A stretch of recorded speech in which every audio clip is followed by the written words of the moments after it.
Last time, for all of you, after defeating the hag and finding a letter to the hag to tell them to kind of wait in position, and defining that the letter was definitely not fresh, but it was definitely like within the last several months kind of thing, based off of the lack of,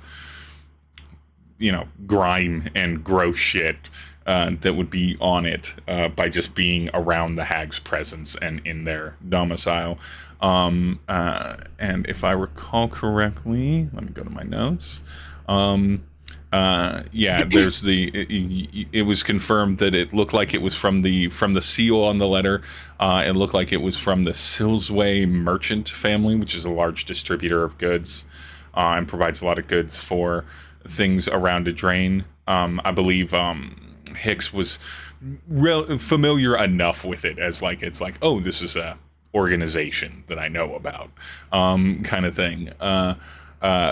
But had coordinated that and kind of discussing where Yuri's responsibility, or at least feeling of self-responsibility, may lie in this situation.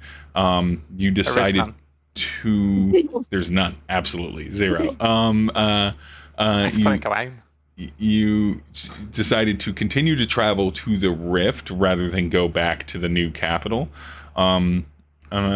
because and then after you do the Rift, assuming you live, after you investigate this storm and everything like that and what's going on, you can head back up that way to further investigate why someone that was a large merchant family would be communicating with or making potentially deals with hags.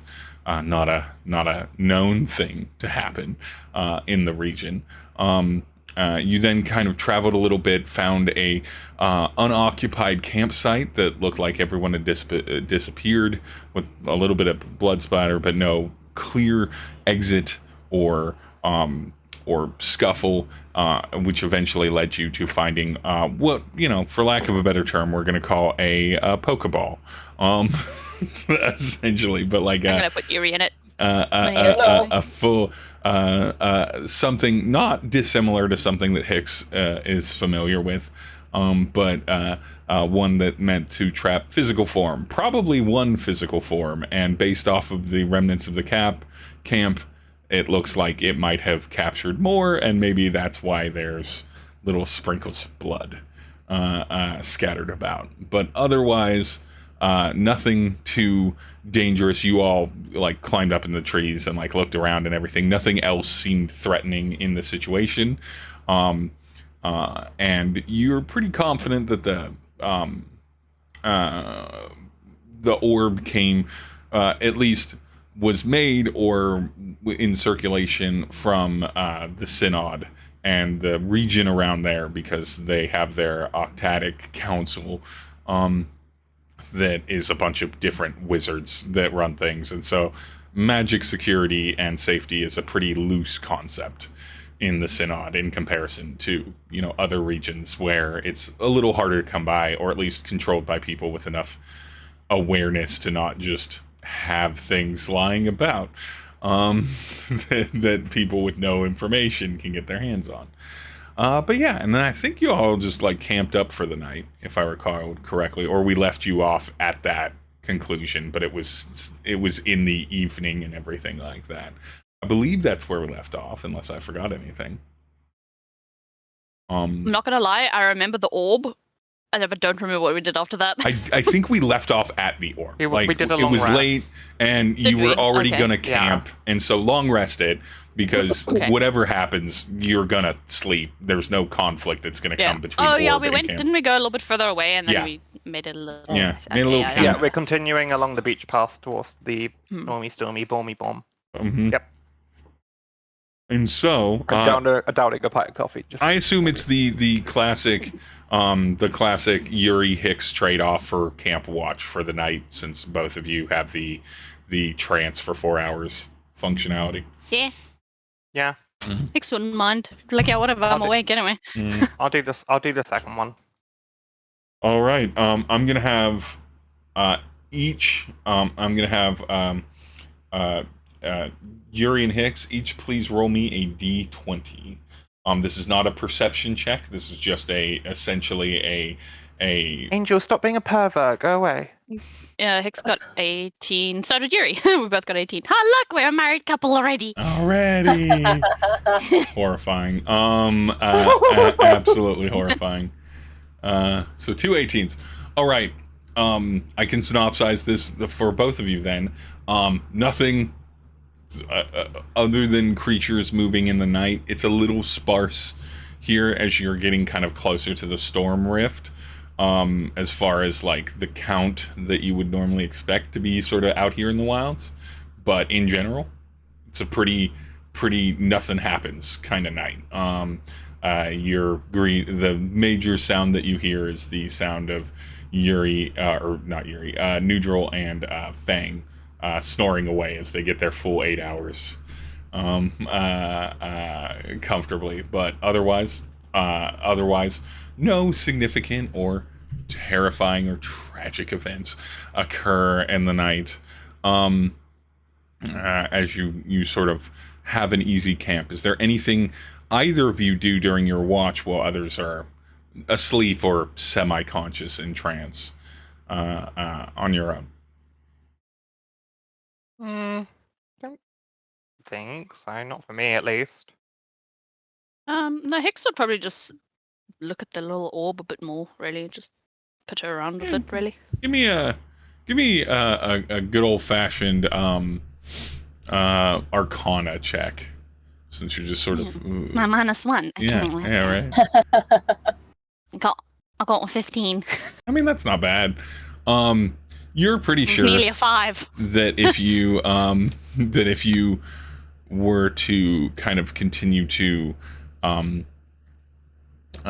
you're pretty sure over your time, over your several hours, that you would be able to use this if you wanted to. You could release what's inside, and it's close enough to the thing or to devices that you've already dealt with, that and it looks comparable enough that if you made the choice, Hicks, you could summon what was in it, and more importantly, use it to trap things again.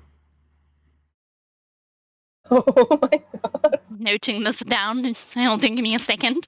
I'm guessing that you need to let out what's inside of it until you can use it. Yeah. Properly. Yeah, it's occupied. Yeah, normal sort of magic imprisonment rules sort of apply. This isn't something so powerful that it's creating a spacious demi-plane for things to be in. It's obviously, and like the more you look at it, the more you're like, whatever's in here is probably not good. Like it's probably not doing great, whatever's in here. Almost certainly not alive. It's definitely that. So you have a little walking orb, a little I think Pokeball. Nhudrel was keeping it on him. But obviously Hicks would have been like, "Can I look at it?" Yeah, Again, that's fine. and then he just wouldn't give it back. Yeah, and Unless specifically asked. we're gonna roll if Nhudrel remembers that you have it. We're just gonna roll that. Now, unfortunately, Like if someone asked for it back, he'd be like, yeah, okay, let's see what you roll. yeah, let's see what the roll is. That's a 10. Nope. Nhudrel gets a +6 to history, which is what I use for like light memory like that, and he still only got a 10. So no, he doesn't. He remembers that he gave it to you, and is otherwise distracted when he wakes up in the morning with all of the like notes and questions he personally wrote down about like things that you and Yuri had said on the previous day. I don't even remember what we said. What did we say? Just casual mentions. I remember Yuri like telling us about his military father. Yeah. There's like military father, war. I think the name Shadarkai was actually uttered, and everything. I'll make sure to kind of review the little conversation points, like scan through it. And of course, if Jack watches last week's and this week's, though, I'll poke them and be like, hey, if you hear things that you want to note down that you think Nhudrel would want to ask them about later, note it. Kind of thing. But there was little bits and bobs. Yeah, because I guess Yuri's told them what he is, but Hicks has just kind of avoided the question all the time. Yeah, I think there was a mention that you were kind of somewhat like related in history and or like composition. And so, yeah, certain things that I, as a player, you talked. I think Yuri mentioned that you were like Shadarkai were some sort of like fallen, screwed up version of Eladrin. Oh yeah, and everything. And so, the kind of things that if I was playing like a wizard character, I would be like, I'm noting all of this down, and I'm going to drill these out of my party. But so I will be relentless, like a dog with a bone on this. But nonetheless. Morning comes. It's a normal morning. You, of course, have your sort of casual travel supplies and everything like that. It looks like, from best estimates, Hicks and Fang, that you're about a full day and a night travel. So you could, in theory, get there in 24 hours from now, to sort of the outer edges / significant portion of beginning of the significant portion of this rift storm, if you really pushed yourself, or you're a day and then sleep and then you'd get there like the evening the next day kind of thing. But you're getting really close to this. It certainly would have been faster on the road with horses and stuff like that, but this is definitely a safer and less busy way to travel. The hag was worrisome, but handled pretty readily. And anything else that you've run into so far hasn't really been that big of an issue. Do you all want to pack up and start traversing back to your goal? Knowing that the hope is to figure out what's going on with this rift and then eventually figure out why a hag was summoned to a drain by one of the corporate families. But yeah, do you want to just head... Well, yeah, I think the plan was to go have a look at the rift first, and then go and speak to the. We'll go back to go to the capital and see what we can find, because we were like near the rift, so we didn't want to. Yeah, it would have been. It would have been. I think. Yeah, do some scouting work, see if you can suss out some more information about it, and then make a judgment call on how invested you can become, and then maybe go back up to the capital, capital almost immediately, or what have you. Okay. Sam, would you please roll a d20 for me as you're traveling on this day? I mean, sure. Oh, my voice. I got a 6. All right.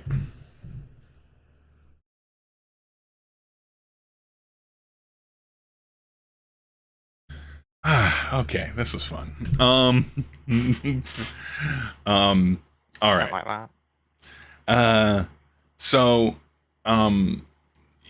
traveling through this path means, in this kind of direction, means that you're staying off like the main trade roads. And you're mostly traveled through kind of scattered woods and glens and the sort of pastoral European pleasantness of classic, fantasy. The local wildlife is sparse but still present and everything, but the trees are beginning to scatter up, and in a period of time where you're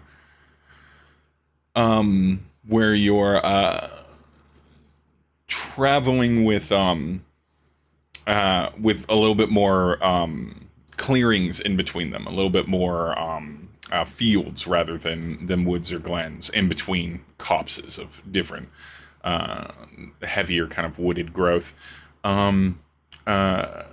I need the group to roll me a perception check, please. I know. Oh, that was almost a 20. Perception.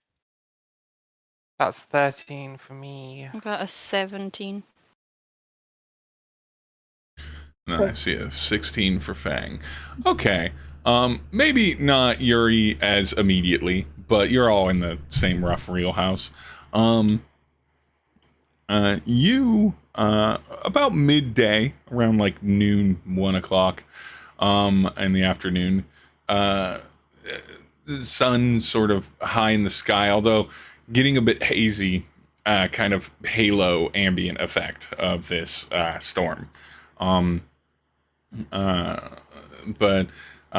getting a bit hazy in the sky. You step out of like a kind of a tree line, if you will, into sort of open, rolling, grassy fields, and there, dead in the center, with like a sort of a covered wagon, a sort of canvas covered wagon, with 2 horses attached to it, with a small here he goes again.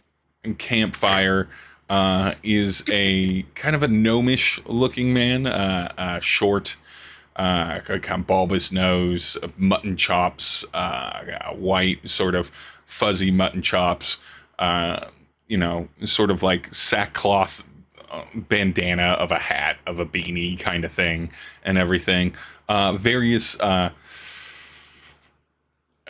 bags and hanging pots and pans and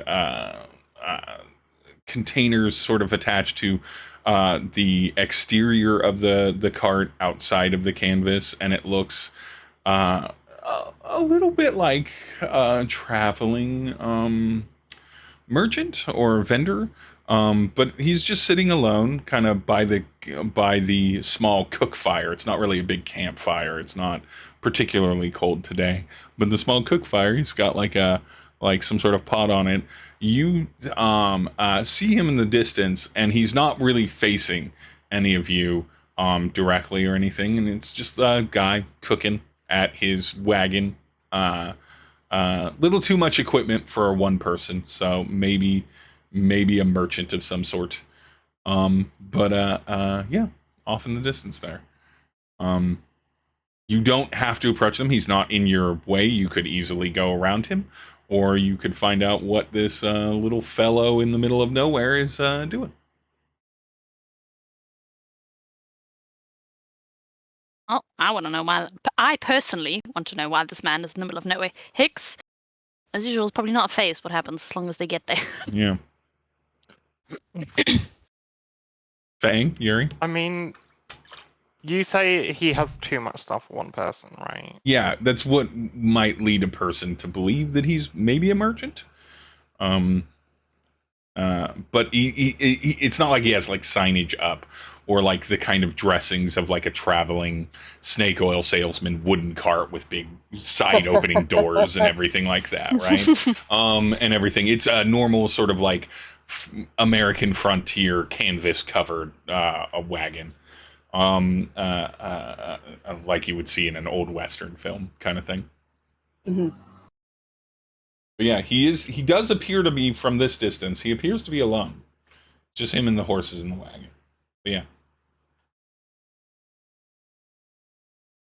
I mean, to be honest, I don't think Yuri would care much either. Like, to him, that's quite a boring sight. Yeah.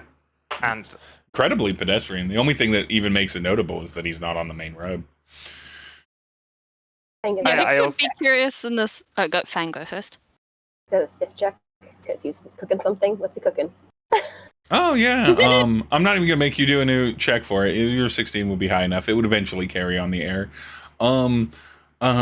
Nothing super surprising. Just like onion, like sort of like a stew of what you imagine is caught like squirrel or rabbit, chunked up and put into a stew with probably some sort of potato and some sort of onions or parsnips or things of that nature. Very simple kind of cottage fare. Solid stew.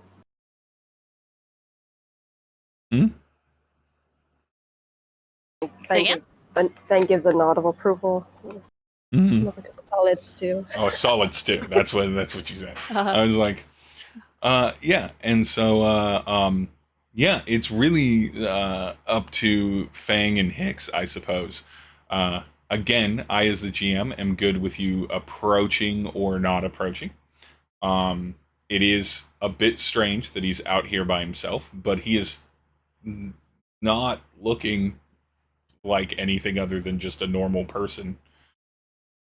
Yeah, I feel like the only reason Hicks would be interested in it is because A, he's in the middle of nowhere. B, he seems to be chilling rather closely to the storm after all these other refugees ran away. So he'd only be interested in the sense that maybe he knows something. Mm-hmm. But like Hicks wouldn't necessarily push to go talk to them if the other two were like, okay, let's leave. They'd be like, okay.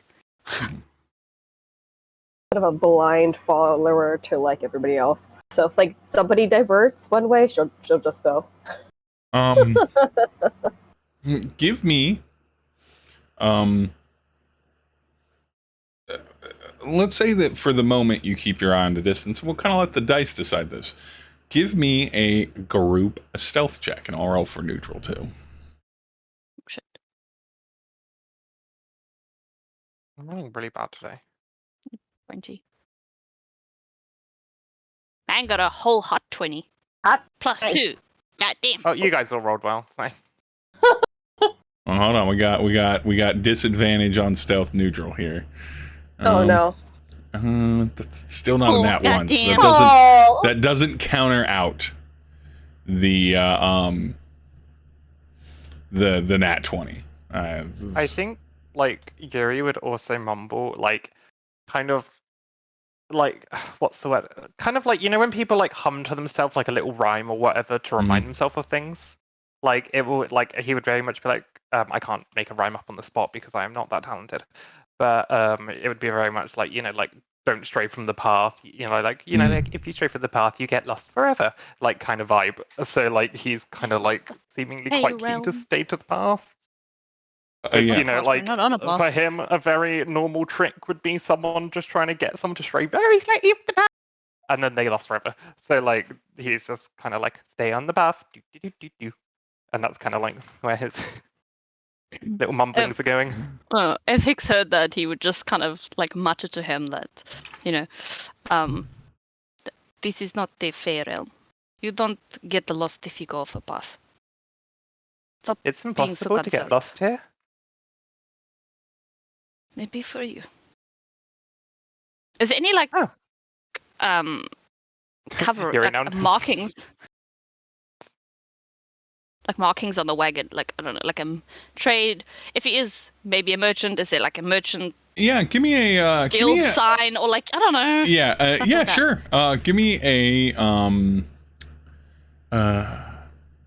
an investigation check, but instead of a help action, instead of your normal bonus, which it's hard to do in D Beyond, so just do it in there. We'll say you get instead of the -1, you get Nhudrel's +4. And so roll straight and then add 4 to it. 18. Okay. No merchant markings. Definitely no things. Upon really looking at this, and it still doesn't appear that he's noticed you at all. You're really digging in on the on like trying to do this on your investigation. It's definitely too much stuff for an individual. This is a gnome. Even if he was a bit of a collector, you don't see the sort of signs of a collector. If this was a bunch of like curiosities and unique things, you'd be like, okay, that's some gnome shit right there. Or if it was some you know, or if there was clear signs of him being a merchant. But upon looking at it, it just looks like, honestly, this looks like a household's worth of stuff, like a family's household's worth of stuff. But there is only the one person there. There is no merchant markings, but there's also no conflict markings. There's no like damage to the wagon or anything like that. Wagon looks normal as far as like usage wise. The wheels aren't, you know, it's not a pristine thing. You're not getting the sense of anything like particularly manageable. What you do notice, I'd say, as you kind of make your way around it, is you do kind of notice that as you're kind of moving off in the distance, that that inside the wagon, you finally are able to kind of see the back of it, so you can see sort of the under the canvas thing. Inside the wagon, the back of it has like several trunks, sort of like traveling trunks, the big boxy kind of chest-sized trunks. There's got to be like 6 of them stacked up. Definitely a hard thing for a single gnome to manipulate unless he really works out a lot on his off time. Partially just because of the height, right? Because you got to step up onto the wagon, get the things in there. It's the kind of thing you would have Fang be like, Fang, put this up there, kind of thing. Not a 3, not like a person that's barely above a meter. Okay, I think Hicks would maybe then go have a little gander and go a little bit closer and see. Like would kind of start, like slowly, not like marching up to it, like bonjour, but making his way. You're not trying to be stealthy as you approach, particularly at this point, right? Like, he's not trying his hardest. Yeah, you're just like walking. Because he doesn't want to like appear. Yeah, he doesn't want to like stealth up and then be like, "Hello," because that is suspicious, So he's just kind of. Yuri, Fang and Yuri, do you join Hicks's sort of diversion in the direction as they just sort of start walking to this gnome? Fang is probably just mindlessly following and just humming an absolute tone down. Can I just ask? From the past. Like, wait, no. Did you say what is he wearing? Was it a pot on his head? I don't know where. No, it's like one of those fucking Ren Fair. Like it's almost a beanie, it's almost a bandana. It's just one of those like loose hats. What color is that? Oh, certainly like brown and tan. Like certainly like boring colors. Not red. No, not red. Yeah, that's my Yuri was. Yeah. Yuri would kind of go, and then kind of like shuffle along, but he's kind of like he's been on edge and anxious since the hag situation, so he'd kind of just like hold Fang's hand and shuffle along like. Oh, he's such a baby. That's fair. He'd kind of be like whispering, like, "We're not meant to stray from the path." And Fang is like still like mindlessly like, "Don't stray from the path." Like she's like singing a song mindlessly. Fang just picks up Yuri's music. The path and I'm so scared.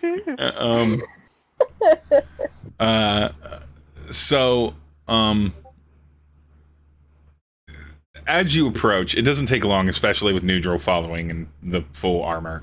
Nhudrel following in the full armor. It doesn't take long that eventually this gnome kind of spots you in like at a fair off distance, and is like, I don't want any trouble. I don't want any trouble. I'm just passing through. If you're looking for food or supplies, feel free. Not, just calls out in the distance upon seeing a group of 4 people, 2 of which are essentially half giants. Half giants. It's like you no trouble here. Kind of puts his hands up in the kind of air, like leans back from him from cooking. He doesn't stand though. He just sort of like looks in your direction with his hands up. I guess Hicks would be in front, so he'd kind of be the first to talk. Would not here to cause trouble. I'm just curious. How do you have so much items on you? You seem to be alone. Hicks, you sound like a robber. Like you don't comment on people's stuff when they have a lot of stuff. They're gonna make you think you're a robber. He's just gonna ignore Yuri as if he never existed and just keep looking at the gnome. He's gonna mouth like really dramatically, like he's gonna be like mouthing like sorry about him, like mouthing it. Yep. The gnome sort of turns and is like, I was the storm that happened just to the south there. I was at our home, and I was the only one there, and I saw the storm brewing, and I just started packing up the wagon and heading out. I'm going to meet my family up north. We and everything. So yeah, this is more than my stuff. This is mine, my wife, and our few kids. It's all of our. It's everything I could pack into the wagon. We were on kind of the outskirts of it, so I had enough time to pack up and everything. You're not robbers, right? Right? That one said that you sounded like robbers. You're not trying to rob me, right? No, he's just bad at words. Don't trust the little blunt boy. He's full of nonsense. He speaks nonsense all the time. Okay. I just wanted to see why you seem to be so relaxed, so close to the storm, with so much stuff. You can understand why I would think it's a little bit suspicious. I mean, no? Certainly. What are you all doing out here? I kind of going to investigate the storm. Oh, you're going toward it then. That's your. Oh my goodness. No, I'm getting the hell out. I'm heading heading north up to why do I never have my map up at the beginning of sessions? Up to whatever I call Wyland for real. Hold on, I can find that.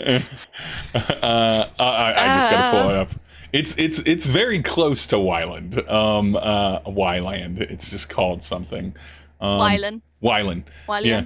Wyland. Yeah. Yeah, Wyland. I'm just going up to Wyland. My wife and the kids were visiting her family up there, so I'm just making my way up there. But there were too many people on the roads, so I decided to. We've traveled up and down the coast along the Mistress and the Wounding Sea a lot, so I knew there'd be a fair amount. There'd be a decent wagon path that I could take that would keep me away from those that would take advantage of just a lone gnome traveling up to reconnect with his family. I'm sure they're if news of this has reached Wiley, and I'm sure they're terrified for me. You say you traveled the coast a lot? Yeah, we live. Have you ever come across a hag? A hag? Like an old a really witch? ugly lady. Like the old witch types? Yeah. Yes. No, can't say that I've ever come across a hag. I don't think. I mean, I'd like to say that there are no hags in this area, but you know, I'm from the Synod, right? Like, I wouldn't be surprised if hags popped up.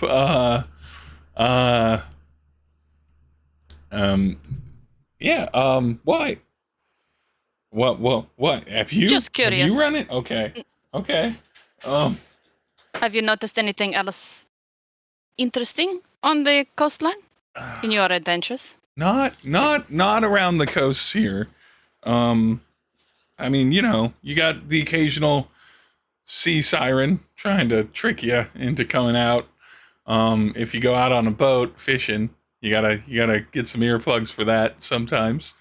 And you know, there's like the occasional sea creature that you just kind of got to keep an eye out. And maybe if you notice it, you decide to wrap up for the day. But ever seen a giant worm? What? Oh, right, yeah. Can't say that I have. I can't say that I have. Okay, well, thank you for answering my questions. And then we're just gonna like step around him, just like, I'm done with you. And while he's Are you all looking at the group past of you? Are you all like hungry or anything? You need anything? No, thank you.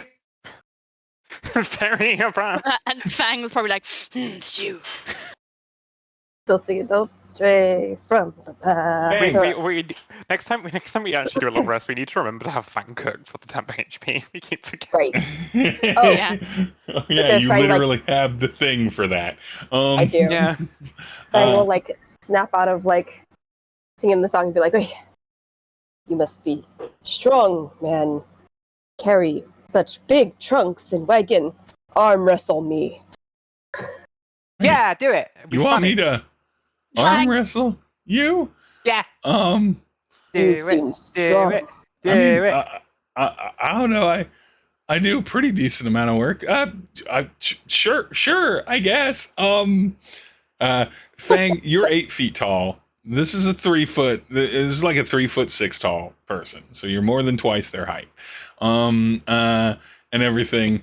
And so he kind of like looks around, goes to the side of his wagon, grabs like a regular kind of stool that he can stand at and you can like kneel down by, that has enough space on it for you all to put your elbows on. And then he looks at his little like forearm and your big arm, and he goes, the size of her thumb. How are we gonna do this? What's the game here? I'll use my pinky. You use Use your whole hand. Well, maybe like your index finger and your middle finger, or maybe give that for me to grip on. You know, kind of like I'm an old baby. I mean, if Hicks is watching with like the tiniest little bit of amusement in his eyes, but it's also not really there at the same time. As soon as there's the amusement in his eyes, Yuri's going to be whispering next to him, "I've seen an old baby once." Old baby. And he has like a big grin on her face. She's really excited. He's like, An old baby. All right, roll me a strength check, an athletics check. Sometimes- Fang. It's an unseelie prank. They just enchant a baby so it throws up. she makes sure not to hurt him though. I guess. You all watch exactly what should happen happens.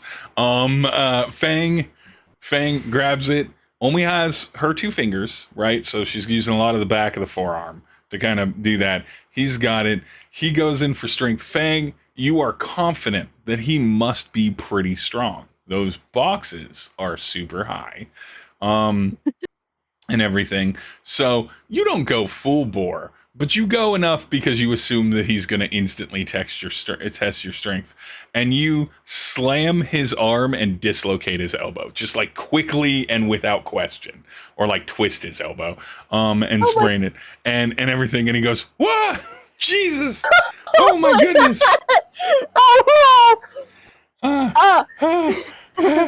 I'm so sorry. I don't know what I thought would happen. I don't know what I thought would happen. I'm looking so at you. Strong. You put boxes trunk high up in your wagon. I thought you might have much strength in small body. I'm so sorry. Now that Fang is panic talking, I need everyone to please roll me a perception check. See? Oh my god, my rolls! You just recently. the I dice nearly got a hate you 1. today. I nearly got a 1. I nearly got a 1. Oh. Oh shit.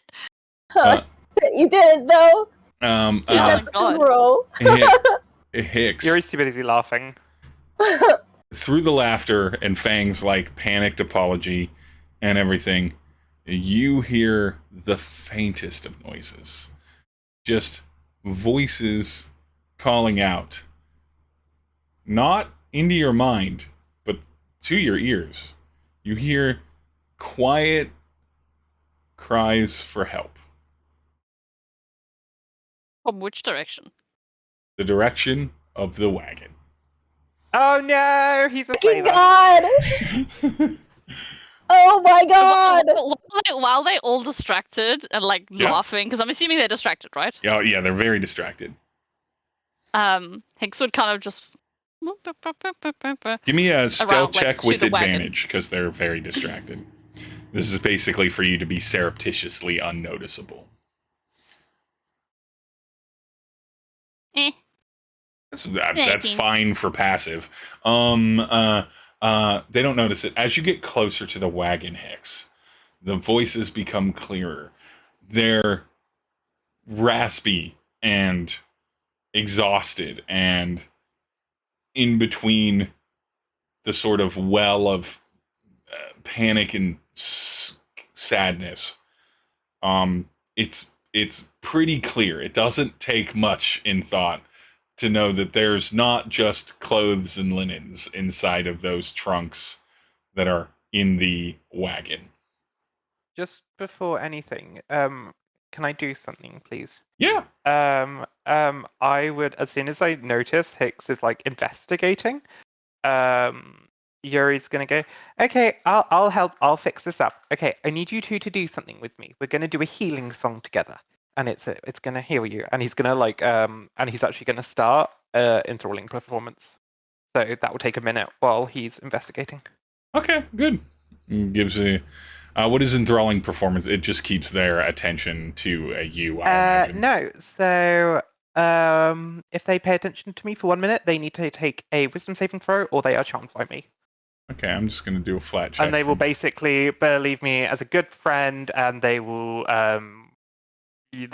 speak glowing of me. You know, they are going to treat me like a friend, and they're inclined to help. I'm doing a flat roll fight from on my behalf. Oh yeah, they're gonna fail that roll.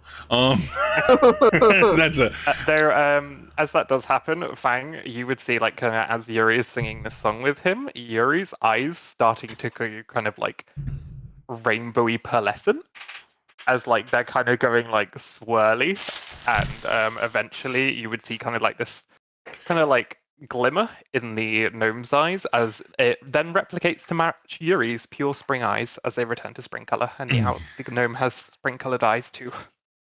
With this sort of performance and everything like this, is this something because obviously Fang can see it right there. Is this something that you, Sam, would think that Hicks would pick up on? Is something that you're actively doing, or does it just sound like a song to Hicks, like you being Yuri? I mean, to anyone that would hear it, like, I mean, I think to Fang, it would just sound like an ungodly beautiful song. Yeah. Like, it's just like, oh, it's so beautiful, it's so pretty. But Hicks would probably recognize it's more like a siren song, as in, like, the actual, like, I imagine his voice becomes more and more like ethereal and enchanted the longer he does it, and like Hicks is probably very much able to go, oh shit, that's a siren song. Yeah, so Hicks, you kind of, maybe through sort of logical conclusions, because I think it would be fair since you've been traveling for a few days and you kind of got a fair encompassment of Yuri's sort of like, I'm just like a weird, out of place Fae Eladrin that is not responsible, except I'm very aware of what's going on around me, and I can pick up on the subtle cues as is necessary. So I think it's fair to say that you would recognize, oh, there's a siren song, kind of glance at it, see that Yuri is doing it to the gnome, and be aware that it's like, okay, that's that. Whether you're sure what the actual tent is, you are now aware that it's like, all right, Yuri's doing some fey magic on this gnome, just as you're beginning to really hear these voices and get close to the trunk. So do with that what you will. I just mostly want to say, Hicks, I think, would be aware of it's like, not necessarily that that's cover, but it's like, okay, the gnome's extra distracted now. Not just like normal conversation distracted, but like engaged. The wording of the spell as well, just that, like, because it's like a much more powerful version of charm friend thingy. Yeah. And like he literally idealizes me now. Yeah. He is my biggest fan. Well, Fang is like. And my party. Wait. If I remember correctly, I need to read this actually.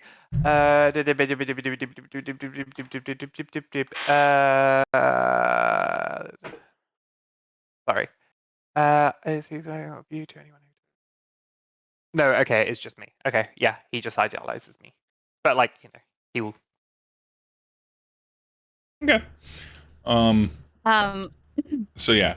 Yeah, I mean, what Hicks would do is when he hears that, he'd kind of like, you know, when you like someone like almost peeps their head around a corner, and He'd do that, kind of just like look at Yuri, blank face as usual, and then kind of just go back in, and then actually like climb into the wagon quietly as stealthily as he can, and then kind of try and go pinpoint the trunks or whatever that these.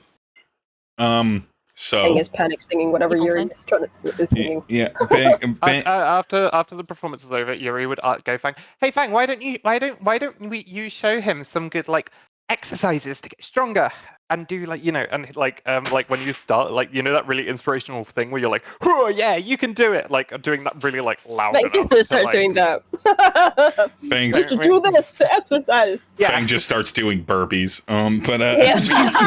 Basically, yeah.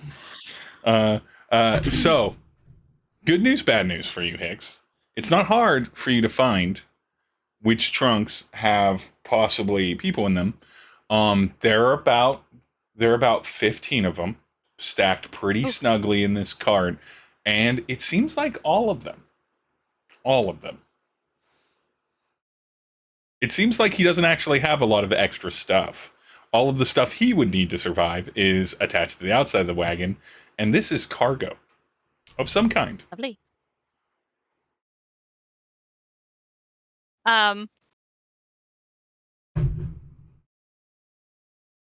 Okay. I will say, just for the players, just because this isn't normally something I would openly narrate, but just to make sure, none of these voices sound like children. I'm just letting you know, like, no, there are no minors in these things. I'm just letting you know, head up. I don't fuck with kidnapping minors. Children, the most danger children get in is when they inevitably form some sort of like citywide Dickensian thieves guild of children criminals. Like that's the closest I put children into those sorts of situations. So yeah, just to be clear, just so that isn't in mind. The voices are quiet and soft, but they are not childlike. Hicks would go like, I don't know, kind of to the closest one, and then maybe open it. Like, well, check that obviously it's not like trapped or any weird shit on the outside. Yeah, first. give me a perception check for the or investigation. For I think it's a -1 either way for you, Hicks. And then 12. You don't see any traps, but you do quickly see that it is in fact locked from the outside and has a key of some sort. You can all the trunks seem like they are fully locked. You do begin to notice though, as you're close to them, there are little slits. There's air holes in these. So there's like the smallest little things to allow for ventilation. Okay, well then he's obviously knows it's locked, so he'll kind of like lean down like to one, or like to, I don't know, to as many as he can without having to go like 1 to 1 to 1 to 1. Yeah, of course. And then he'd just say, I know you're here, I will find the key. Do not make a noise. And then he would just get up, exit the wagon, and while this little gnome is like idolizing Yuri / doing burpees with Fang, or whatever the fuck Fang is trying to teach him, I don't know. Hicks is just gonna like go up behind him, kind of like, how do you explain it? Kind of like, you know, there's like when they grab you, like he'd grab like the back of his head, hat kind of thing, just like yoink him, and then he'd out of his, I don't know, magic pockets, he'd take out that fun little carnival knife that he won. Yeah. Just to quickly warn you, if you do that, my charm will be broken completely. It's fine. Don't worry, I'm gonna kill him anyway. Great. Okay. I'm completely unaware. Once we have the key. Well, we might not. But he's not gonna actually hurt him yet. He's not gonna actually hurt him straight. That's He's fair. gonna just hold him and then hold the knife against him. He's not gonna like stab him. Yes. So while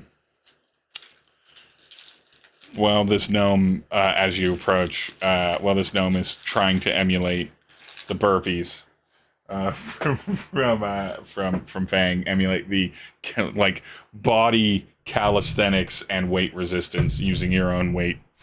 Kind of things. It's always worked really well for Fang because Fang's huge, and so it's very easy. This gnome not huge, and so it'll be they'll get there, but it will not scale nearly as well as it has for Fang.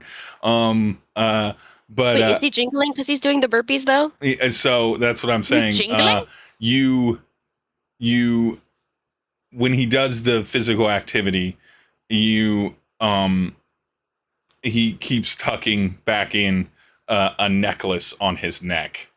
But before all that happens, Hicks, or like before that has any kind of moment to land for anyone, because as far as you can tell, it just looks like a normal necklace with a normal kind of pendant on it, kind of typical jewelry. Hicks gets back, does the pulling of Fang, kind of tugged or aside and everything, and you reveal the knife.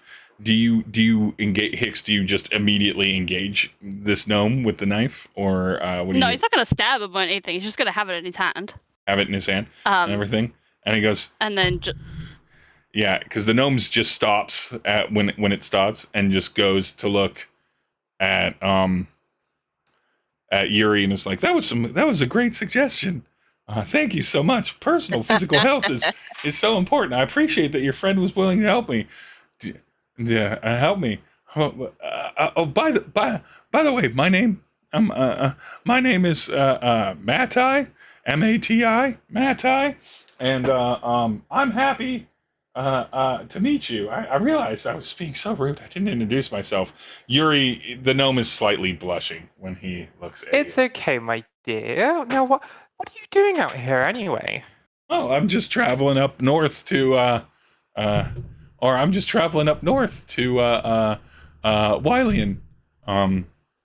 It was a sort of get out of town scenario back at the back in the synod. So I took advantage of the opportunity. There? What?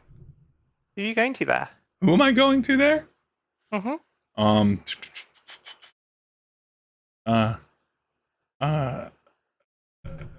So he's your friend, and he thinks you're the bee's knees. Yeah, he idolizes. But he's not. He's quite literally charmed. So I also have like advantage against all persuasion checks and everything. Yeah, and so he goes. Oh, like I said, some of my wife's family is up there. What do they do? I think one is like a cobbler. Another couple of them make cookies inside of a tree. Gnome shit. no shit. he goes on to describe there's a couple toy makers, a few people that work. I think there's some mining up in Wiley, and I think some of the cousins are miners. Right. Does like anyone make Yuri aware of what's in there? Because Yuri doesn't know anything's in the trunk. Yeah, it's like it's gonna mouth anything or gesture. I just like wipe the sweat off her brow, be like, "Oh, did you get such big boxes in wagon?" Oh, I had a friend help me out with that. I don't suspect I'm going to need to move those boxes around for several days, so I figure when I get to town, just because it's not stuff I need. I got most of the in and out stuff on the outside. What is the stuff? I like stuff. Oh, it's this is where he gets real eye glancing around. He goes, "Oh, it's nothing you'd be that interested in, I'm sure." Yuri will kind of lean in, and I am happy to roll persuasion, as you will basically see Yuri's eyes kind of glisten brighter and go, "You can tell me, we're friends. You've known me for so long." Give me a. My Discord died, it froze, and I don't know what happened after he looked around weirdly. Yuri leaned in, and is about to roll a persuasion check because they're such good friends. you know. Yeah, Yuri's also told him, like, oh, we've known each other so long, you can tell me what's going on. Give me that persuasion check. 17. You can do it with Ooh. advantage because you're because you got him charmed. If you did it with advantage already, then 17. He goes, well, I mean, we are friends. Mm-hmm. All right, so I arranged a little bit of a deal. Mm-hmm. I kind of, I think I'm a pretty clever guy. Not to toot my own horn. Thank you. Tuck some of his hair behind his ear. And he goes, I think, all right. So obviously, things were going a bad way, and there was a lot of people rushing out to escape. Now, to escape the problems. Now, I'm not an unclever man about the place that I live. It's filled with lots of people with lots of knowledge and power and stuff that the rest of the region just doesn't have nearly as much access to. No, of course not. Yeah. And so I had come into a little bit of a fortune of magical items, and I had this particular series of things that I learned how to make. And so I'd made a number of them, and I had a wagon, and people were on foot trying to escape, and some of those people clearly were students, or at the university in the Synod, or one of the many, studying the various arcanes, and I saw an opportunity. They needed transport out. I was happy to transport them out in the disaster, and we shook hands on it, and I convinced them that they should travel, but with me, and I have contacts in Wyland that will allow me to create an opportunity for these refugees to survive after such a disaster. You can see his mind is working on something. It's not that he's trying to deceive you. You can almost see it's when somebody has pulled an action and he's skirting around the truth, but maybe not just to you. Maybe he's justifying it still very much in the moment as well. Okay, Yuri will kind of like smile. He's still being very sweet. And he'd go, hey, well, who are these, if you know people that can keep them safe, who's helping them do this? I'd love it if you could put a good word in for me or tell me how to get in contact. I'd love to get involved and, give my support. Well, I mean, they're pretty centered up in Wyland. They end up, what's the word for it? What's the word they use? They are a labor vendor that sets up contracts for guaranteed periods of work for room and board. And so they offer opportunities for people that have nothing and maybe don't even have skills to do that. And I have been a recruiter for that. If you're interested, you can come with. I won't even make you wear one of the bracelets. What are the bracelets? Oh, they're these nifty little things I make. And he pulls out a bracelet. Without question, Hicks and Yuri, you both feel the arcane energy coming off of it. This is a control like command person imbued bracelet. It's this nifty little thing that I learned how to make.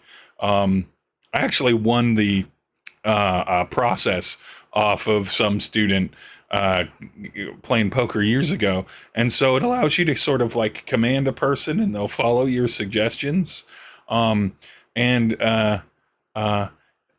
It's not like a charm spell. They don't love you, but they'll do what you say. And so I had a bunch of these, and I didn't know really what to do with them because you're not supposed to make them and sell them, right? For obvious reasons.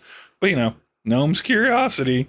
And so I started making them, and I just had a bunch. And so fortune and fate met together. Is he holding it? Yeah, he's literally got it in his hand. He's kind of holding it up to you to kind of show you. If Hicks is here by now, Hicks is not just going to stand and listen. Like, if he's come out of the thing, he's just before you do anything, though, I need to do something. You see Yuri, even his eyes kind of darken a little bit, because, like, this is pretty... This is not good. Bad shit. He's holding it, isn't it? It's in his hand, yeah. And he's going to kind of lean in, smiling. I don't know if he's charmed, so he might end up doing it with disadvantage. I'm not sure. But Yuri is going to go, how wonderful. I'd love to see how it works. Why don't you equip it? And his voice will darken, and I'm going to use a command equip. Okay. Wisdom saving throw, I assume. Fang is leaning over to Nhudrel and it's like, friendship bracelet. Right? We should all get friendship bracelets. Okay, Fang. Maybe not these ones, but sure, babe. All right. What's your normal spell DC? 15. Okay. So I'm going to say, just because it's fun to line this up, I'm going to say that we're going to say that you hear Hicks as you're kind of approaching back to this kind of conversation, whatever, what have you, and everything. You hear him talking about making, or talking about the whole, like, often because it's not like they're being quiet, right? So you can hear him being like, oh yeah, there's some labor contract company and everything, and you hear he's right there in the wagon as well, so everything. Yeah, and you hear this thing, and then you get to the bracelets. Let's say that's like the triggering action to, like, him for Hicks to just, like, get out of the wagon and kind of move quickly, and you can see Yuri sort of, like, leaning in more conspiratorially. Maybe you hear maybe you should equip it or whatnot, but you do recognize that Yuri's casting a spell on this situation, and everything. What do you do in this moment, Hicks? Because Fang isn't aware enough to, like, pick up on exactly necessarily what's going on here, other than the fact that surreptitiously he's admitted to, I put a bunch of bracelets on, I put a bunch of bracelets on people and commanded them to get into these trunks. But Fang doesn't know that there's people in trunks. Only Hicks knows that there's people in trunks. And Yuri just had the moment to be able to put that together. So what does Hicks do in this moment? Well, he probably would have come out with, like, a knife waiting to just, like, murder this person. But then if he sees Yuri doing whatever Yuri's doing, he'd just look at Yuri and then just mouth key in Elvish to him. And then, assuming he understands Elvish, I'm pretty sure he does. Yes. Yuri knows Elvish. Yeah. I'm almost certain. So he'd just say, like, mouth key to him. And then look at Fang and Nhudrel as well. And then just kind of, like, give him like a small shake of his head, as if kind of like, don't do anything. Okay. So the gnome, Mati, puts the bracelet on his wrist, and he goes, "It's a little large for me. It won't work on me. These are tuned to me to be able to issue the commands." How fascinating. Yeah. Thank you for still showing me, though, because it was an act of aggression. What a nice time we had. Yeah. But yeah, if you want to come up, we'll do Wildland with me. I'd be more than happy. I mean, like I said, we sadly still have to go to the storm, but would you be able to, like, write me a letter of recommendation or something like that? So I can, when I turn up there in a minute. I'm actually part of this program, so you can absolutely engage in one of their, like, labor contracts. But I'm what's considered a recruiter, and what you could do is I could write you a recommendation to become a junior recruiter. So you would be under me. So every person that you recruited, you would get a commission for, and then I would see a percentage of that commission, and then I could refer people to you. And then if you found another recruiter, just as he's talking, like, you can see, like, Hicks's fingers are just, like, tightening across his blade, the more and more like he's just hearing about this like describing quite an literally MLM. like human trafficking, and he's just kind of like MLM. And to be clear, for Hicks and for Nhudrel, not necessarily for Thane, this is just contractual indentured servitude. It's several year contracts. This is not uncommon. What's happening here is a unique version of it that is probably not it's definitively not ethical, but the idea of someone being like, okay, here's a lord or a business or something, and you agree to basically do this. It's not actually that distant from the same sorts of contracts that exist for apprenticeships a lot of places, where they're like, hey, 14-year-old, you're going to basically be my absolute, full-time live-in servant for like 2 to 4 years. And then afterwards, you'll be a, appropriate member, registered member under a guild with a craft, and you can go about your things. And so these contracts, they exist, and they do end. They are not permanent, nor are they intended for people to scoop up. Whether or not people morally deal with them, as this person clearly is not, is another conversation. But yeah, just to make sure that you're all aware that there's not like human trafficking in as like a typical thing in this. This is just more classic contract. But what he's doing very much is in that line. In that structure. But yeah, if he goes, but looking at Yuri, it's like, oh, I'll happily recommend you to the company, and you can I'll write the letter so that you can approach it however is comfortable for you. And then he goes to turn to go to the thing, and he finally notices Hicks, who has the knife in Hicks's hand, and everything.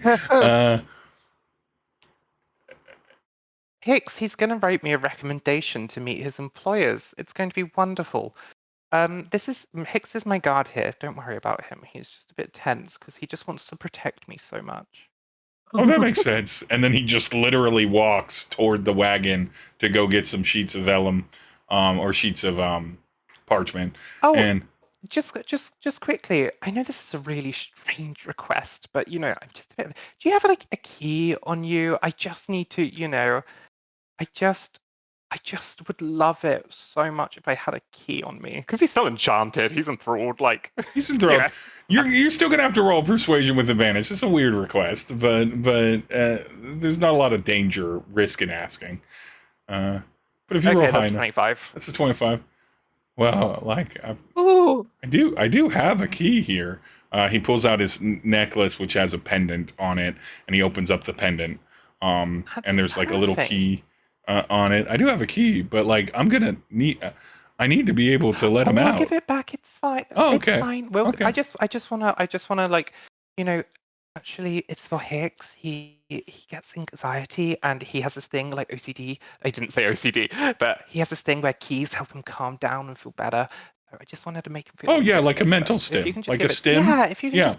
It's the key to opening the doorway to his better place. Oh yeah, that's poetic. I like that. And he just hands Yuri the key. I give it to Hicks and go, here you go, Hicks. Now he's going to write the letter of recommendation for us, and then we're all done.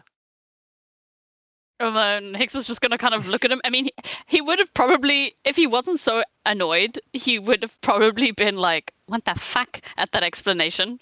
But because he's annoyed, he's just going to say in Elvish to Yuri that there are people in the trunks of the wagon, and that he's going to go unlock all of them, and that Yuri should tell either Fang or Nhudrel to kind of make their way to the wagon to like help Hicks get them out.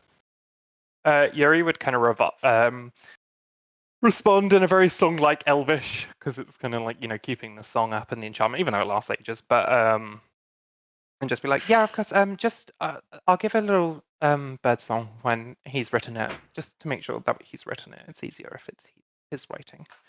And then he'd nod, and then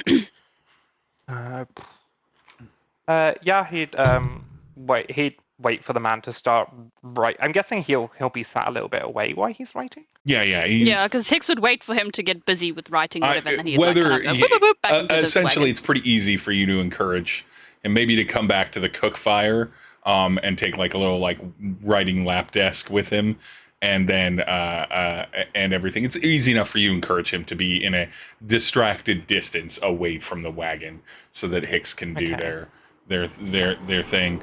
I will. I think. I think I will tell Nhudrel. Purely because it's quite probably an emotional subject for Fang, like recent events. So yeah, and you can actually tell Nhudrel. You can just speak Sylvan to Nhudrel. Nhudrel knows Sylvan. I don't think Yuri would assume that he knows Sylvan. But yeah.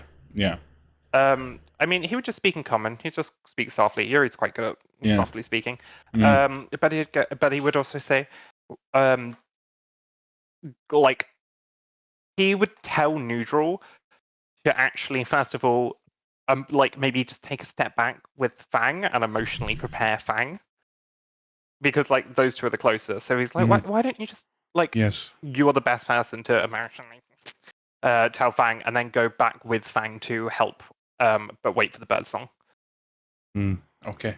But yeah, just so Fang doesn't like doesn't have a rage moment, or immediately start raging. At least Fang won't have to feel bad about like breaking his rest. Yeah, for sure. So, Nhudrel's like, yes, I will address Fang. Nhudrel, kind of while Yuri's distracting Mati, and Nhudrel sort of like pulls Fang quietly to the side at a decent distance, and it's like, all right. What's up, baby girl? Sorry. I need to tell you something. I need to tell you something, Fang. And I need you to breathe. I didn't know Hicks had a key problem thing. We should make him keys. We will make Hicks keys, but I need you to focus in this moment. And remember we talked about breathing, because this might be stressful for you to hear. Breathing. Okay. Fang is breathing position. Breathing position. Aww, this is so cute. This man is a bad man who has captured some people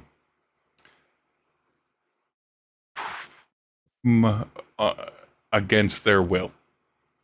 And like Fang's breathing position like pauses. Like holding her breath. Breathe. And then she's resuming exhale, breathing position. Hicks, who now has the key, is going to let those people out. Yuri. Go on. We are freeing the people. Yes. Good. Yuri is distracting the gnome. When Yuri does a little bird song is when we will help or help the people escape, and possibly have to do it while the gnome is trying to stop us. Fang is good at running, can run with many people. Oh, bless her. Yes. Whatever version it will be, we will make sure that assuming the most likely outcome of these people being trapped and captured against their will, that this gnome will receive justice. Should I arm wrestle his legs so he cannot chase? If you can trick him into a leg wrestling match with you, you can try. But I think we should let Yuri handle him until we absolutely need to get engaged. And then, honestly, feel free to break all of the bones in his body after that's been done. Yes. I'm gonna turn him into fertilizer. But good plan. So, all of you very smart. You're not you're smart too, just differently than the rest of us. Oh, Yes. bitch! I have -1 intelligence. I'm with you. Same. Right. I've got -1 too. I'm just pretty. None of us are actually smart here. Well, Nhudrel. Nhudrel's the only smart one. Nhudrel with a +4 to his intelligence because he's Eldritch Knight. So he has to suffer +4. Waiting for it to pay off. Okay. So, Hicks, you're going to unlock some people in some crates. I'm gonna need just a stealth check with advantage from you again. This is probably going to be an easy pass, but depending on how high it is, it might be even easier kind of thing. 23. Oh, very strong. loud. So you, Hicks, you sneak back into the wagon and open your first crate. Inside, you see someone that is somewhere between the ages of 18 and 25, right? Sort of curled up in sort of like a fetal position, awake. It's clear that their eyes are puffy, like they've been crying. You can see on the wrist that is facing you that there is a bracelet on their wrist and everything.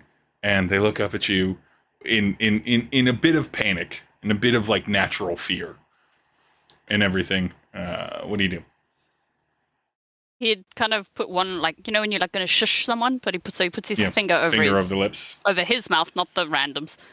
And then he would just like extend his other hand to like help, as in like a help way, like like come out. But he's also saying, be quiet.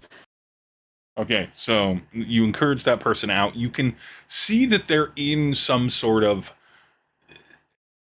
ceremonial, seems a little bit more weighty than the term, but some sort of vestments of some sort of official capacity. They kind of unfold out, they're in kind of a long sort of robe jacket with sort of the kind of with some sort of like inlaid patterns and identifying markers. It's a very kind of dark, almost black, kind of dark purple, and then there's sort of like gray kind of embroidery. That's the word I was looking for. Embroidery that kind of strips along the shoulders down across the front, almost like undone scarf, kind of dangling from the neck, but like sewn into the vestments. And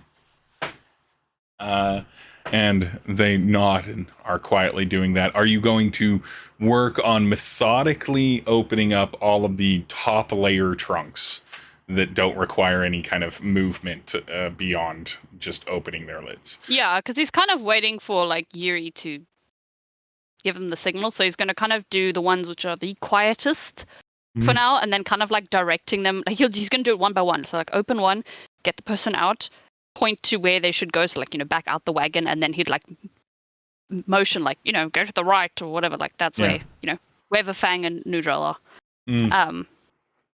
And then once that person's out, he would do the next one, and you'd carry on like that, just so there's not a lot of them in the wagon trying to move at the same time. Yeah. So you're mechanically trying to sneak these people out. I need you to roll a flat D20 roll. This is for their stealth checks. The DC for this is not high, but if you roll, so this will be for the first wave. What? Got a 20. Nat 20. Beautiful. Beautiful. So first wave, first 5, we'll say, out of the 15, killing it. Back to Yuri. Yuri, Mati has been like kind of writing your letter of recommendation, and he kind of pens it and looks up and is like, why would you all want to travel down to the storm? Most people are leaving the storm for good reason. Well, same reason you're doing this, you know. You're taking opportunity and you're seizing it. You think you might are you going to looting?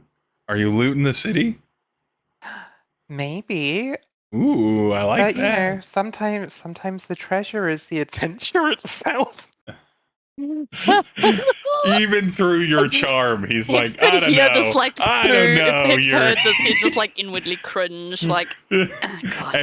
Everyone clenches inside. Pauses at that for moment. a moment in unlocking a trunk, like 5 Well, recently. the thing, this is Yuri like keeping a charm, like the actual, like, you know. Yeah, exactly. Yeah. 5 recently freed, captured victims are like, that line though. Look, do you know what? You can all go back to slave jail then. Fuck you. you know, and at that line, Hicks's hand actually like jingles in the lock to undo it. He's like, what? But no. Just yeah. But nonetheless, but he Yuri will goes, take the oh. letter as soon as it's done. Yeah, the letter's done, and he goes, oh, yeah. Do you need any help as far as like where to go? Have you ever been down? Oh God, I gotta find the name of this stupid. I named it, and I sent that name to people. Cause did I move that? Am I smart enough? Is Past Steve smart enough to have put this? I think I did. Or is this all just this? Synod. Rebuilding. What did I call the damn thing?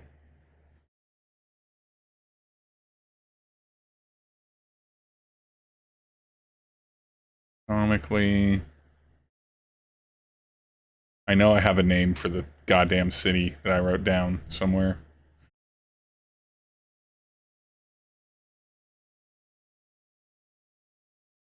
I'm 8 Towers, central located.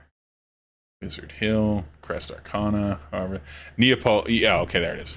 Neapolis. Oh yeah, I was literally looking for it as well. Yeah, I was like, I know it's in there. Neapolis. Do you all need to have you been to Neapolis before? Do you need maybe some instincts on where you might go? Is that what you have in mind? Well, I mean, there's Wizard Hill, right, with the 8 towers. Okay. There's also what's up the towers? Well, those are the 8 towers of the Synod, the council themselves. Those might still have people in them, though. Those wizards are pretty powerful, so they might still be doing things. So maybe avoid that.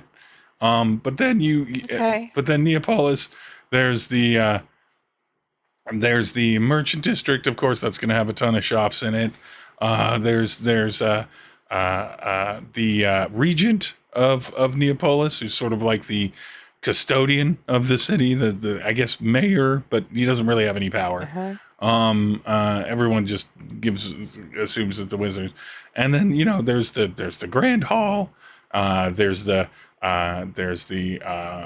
spell fight arenas, and all of those will have, like, if you're looking for looting, all of those will probably have some pretty decent stuff still in them.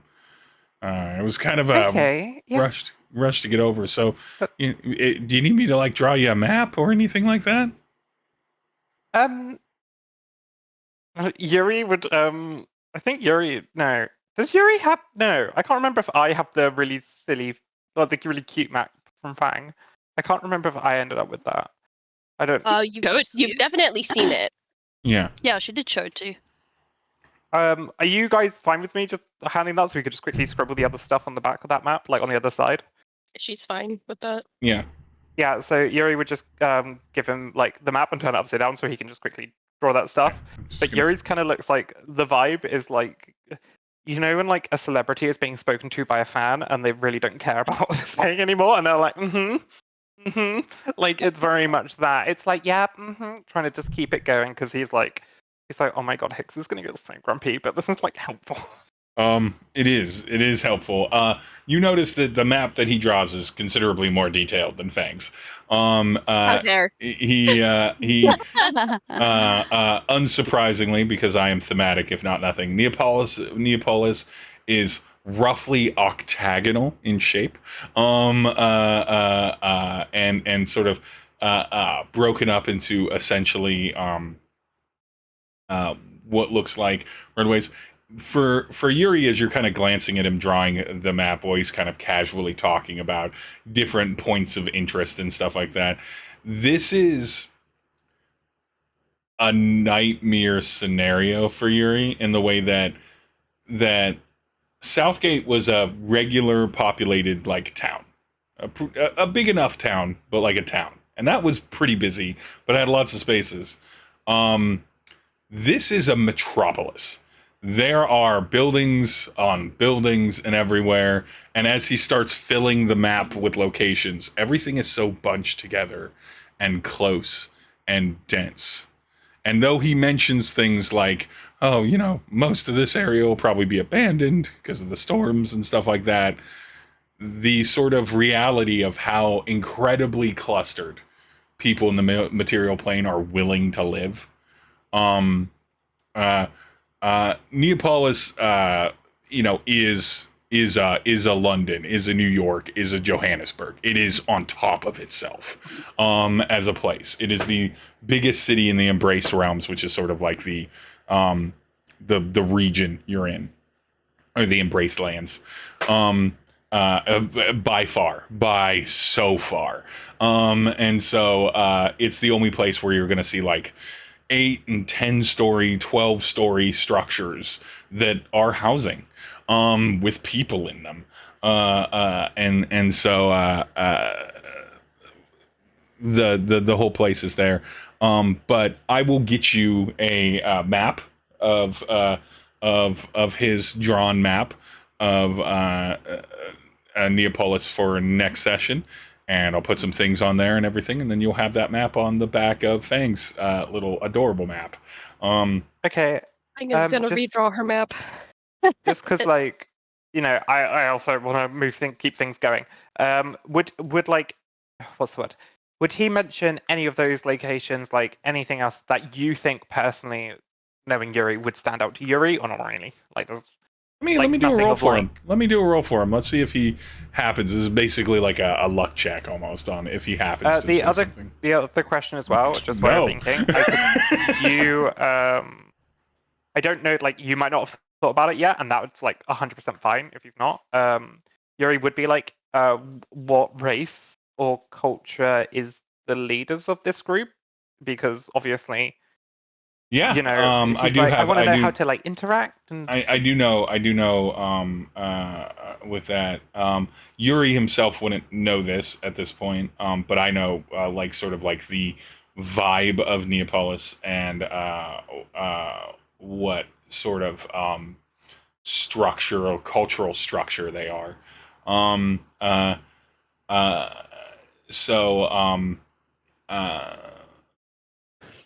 But from his natural one on his relevant information for Yuri thing, it's right where you put it. You're a celebrity.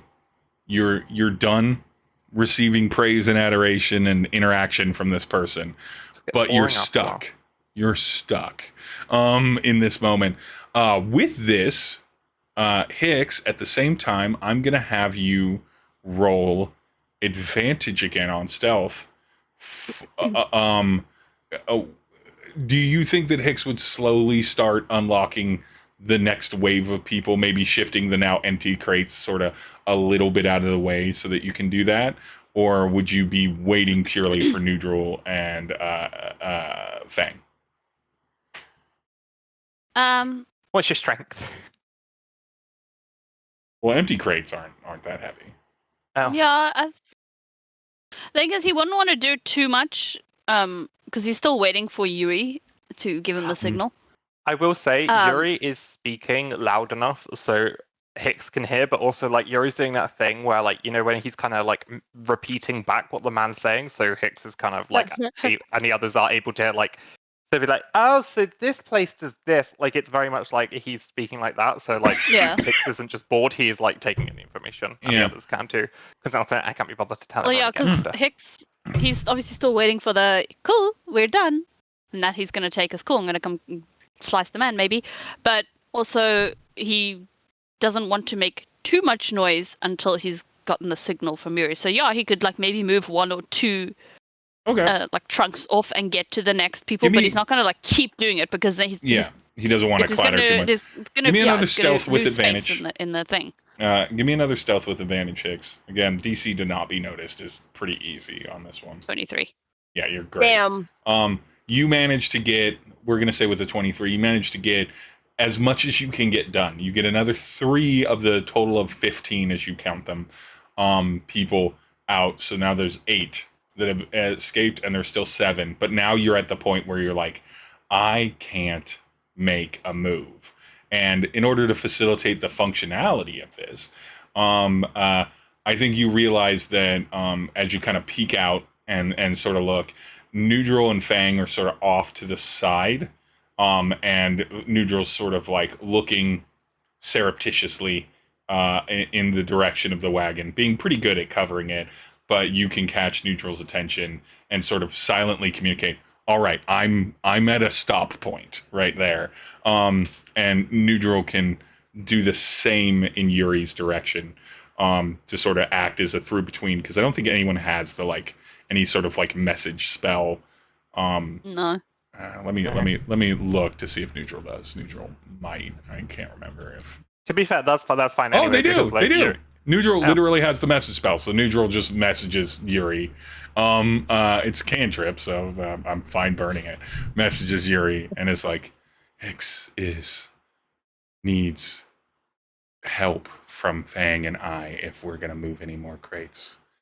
Are we going? Are we doing this? Yuri being Yuri, it's gonna as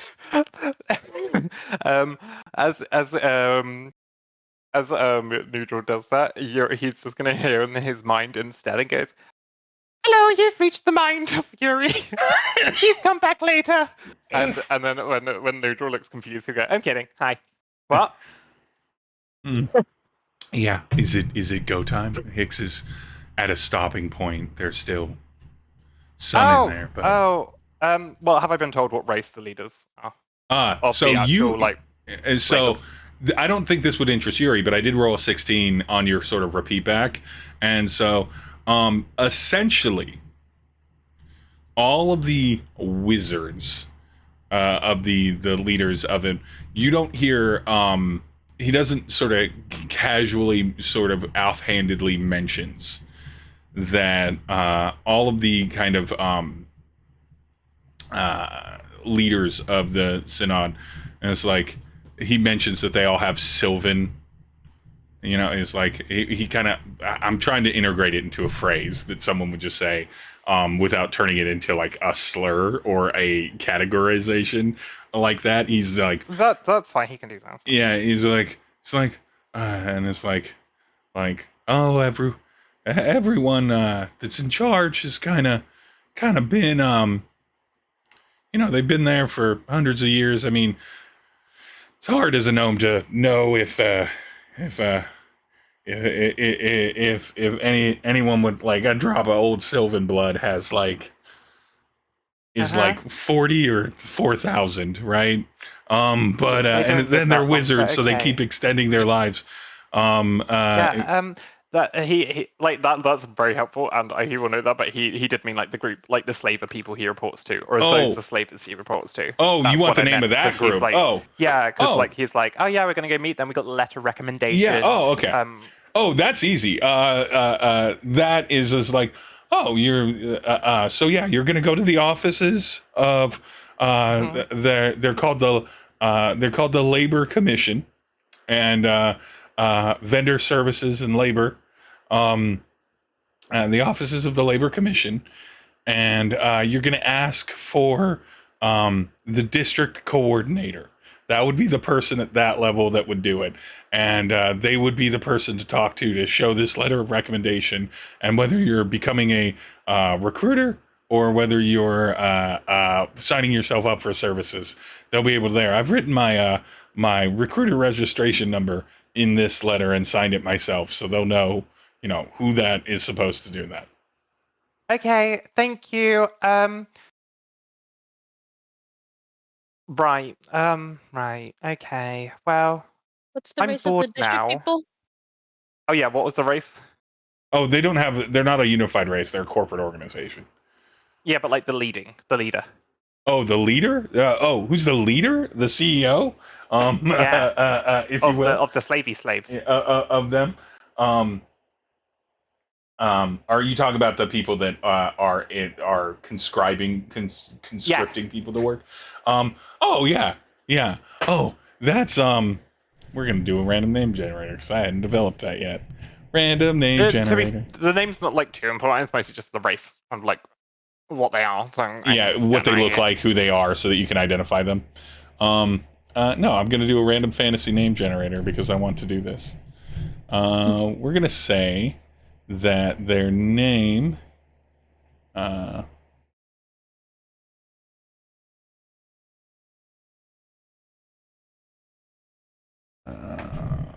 fantasy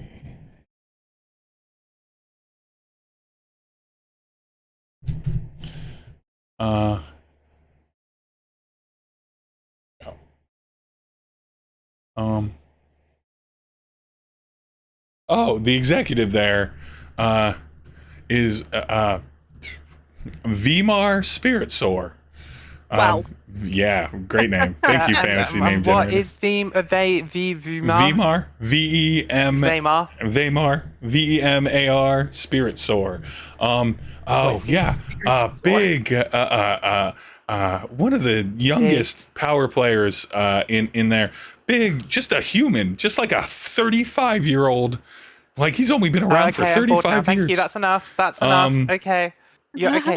Hey, do you trust me? We're great friends, yeah? Yeah, we've been friends for so long. Wonderful. Okay. Let's play a game. Okay. You're gonna do some bird watching. And Misty Step, Eladrin, Spring Eladrin, I'm gonna teleport him 30 foot up to the highest possible tree. We'll look out for birds for me. Okay. He on a branch.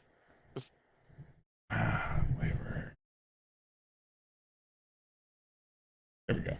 And then Yuri will do the bird noise. Wait, what was he? What was he? A He's a gnome. 35-year-old what? Gnome. Oh, human. No. Human. Yeah. Vimar Spirit Soar is a 35-year-old human millennial that takes advantage of a gig economy. Nonetheless, you bird watch up in the thing. Weirdly, because you're such good friends and he trusts you, Monty is like, oh, and like grabs on to the treetop as best as he can. Oh, it's beautiful up here. All right. Yeah, now make sure your face is kissing on the sky, and you want to listen out for a bird that does this noise exactly, and then Yuri will do the bird song. All right, Nhudrel and Fang make their move toward the wagon with the gnome completely distracted. And Hicks, you're aware of this. You hear the bird noise, and maybe you even see through peeking that suddenly Yuri and the gnome are nowhere to be seen.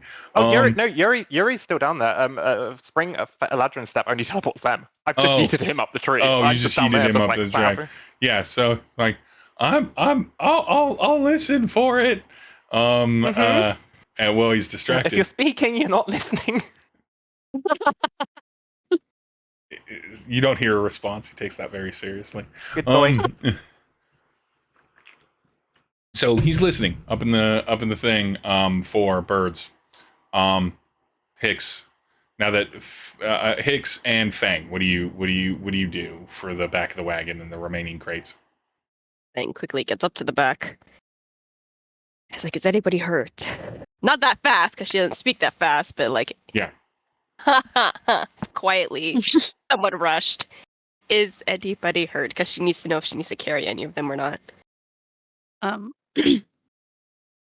do not know. I've sent them out, but I need help moving some of these trunks out the wagon so I can open the rest. And where is this gnome? I have words for him when I'm done here. My fists have words too. I Good. will We are move. on the same page then. Let's do this quickly. Yeah. And he's just gonna kind of like start like shoving the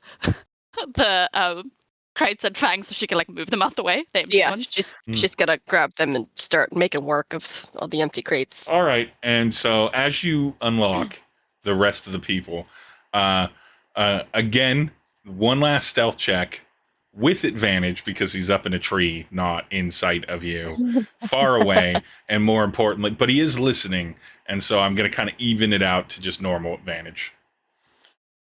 Or Hicks. Stealth from Hicks. Yeah, from Hicks. We're not gonna penalize you for Fang being there. 23 again. Another 23. Oh. It doesn't take long. Hicks. Minute or two. Like so many 19s. So many 19s. So funny. Minute or two. Yuri, your plan is working great. He's up in the tree. He's not saying anything. He's listening for birds. You can see Nhudrel and Fang kind of quickly moving the empty crates out, and then more people. Now you have the ability to just like see people in these sort of like uniform vestments just begin to emerge from the back of the wagon and all kind of move off and outside to the nearest sort of cover of woods, but they're not like just running off into nowhere because they don't know where they are and they're afraid, but they acknowledge that they're at least able to comprehend we need to hide from this person that has captured us. Captured us. Are they still all wearing the bracelets though? Can we get the bracelets off them as they go? So when you try to remove the bracelets, none of you have dispel magic, right? No. Or remove curse. No. So Nhudrel? We're too low level to have it. Yeah, they're both pretty high level. 5. They're pretty high level spells. You're not able to get the bracelets off.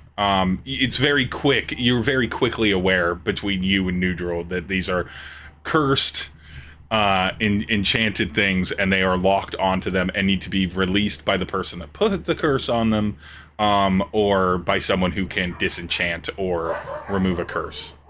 Just as a quick question, because he did like specifically mention it's attuned. If an attuned person dies, the magic of the instrument also goes, right? Yeah.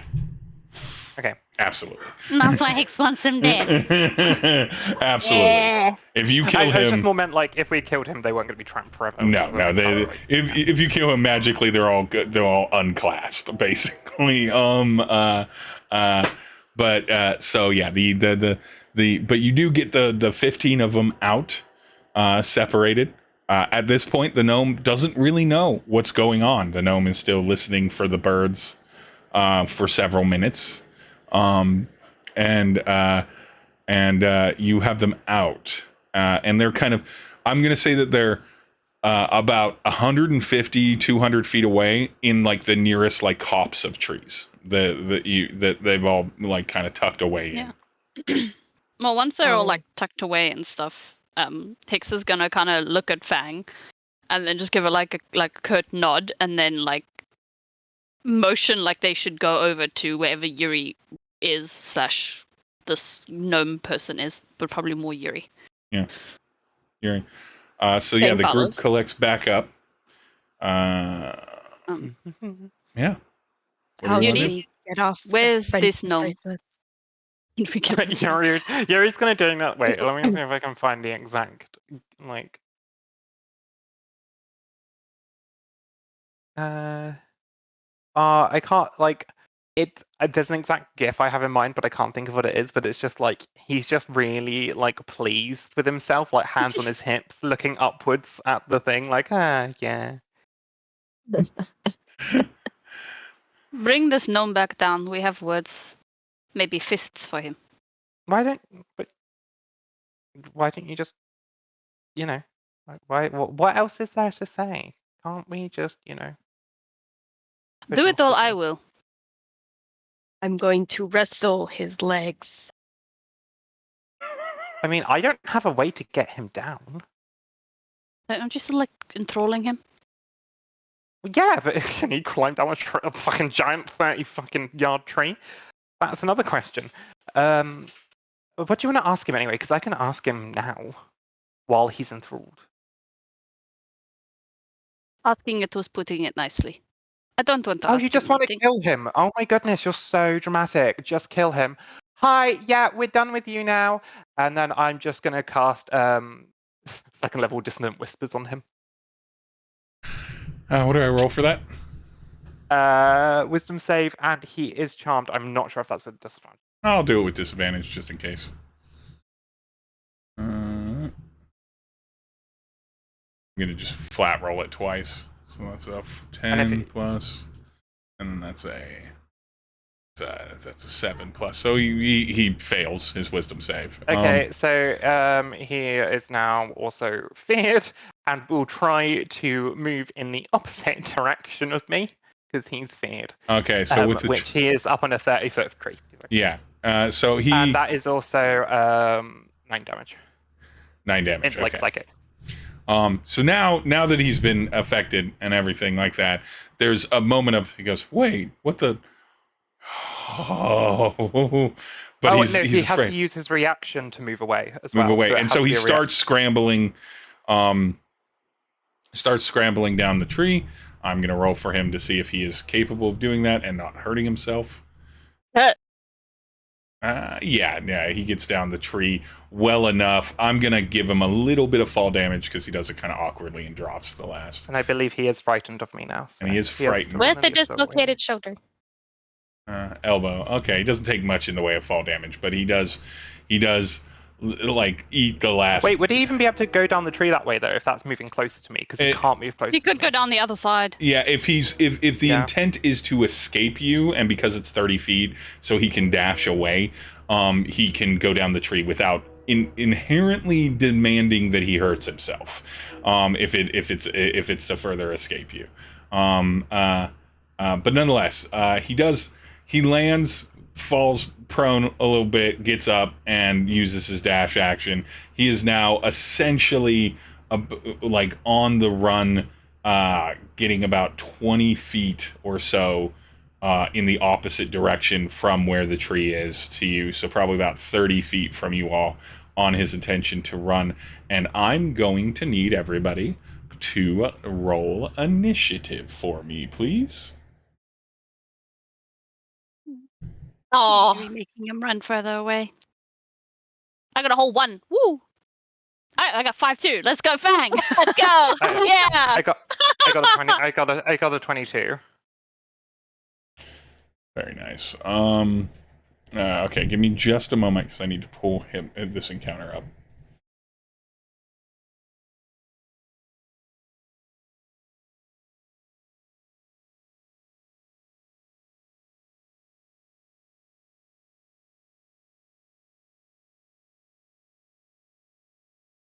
Don't worry, guys. I've got some fun tricks for this. So. Can't be friends with him and kill him. Sheesh. Well, that's pretty much what Fae do, to be fair. Oopsie. Kind of the whole point of a glamour bard. We befriend and kill them. Mm-hmm.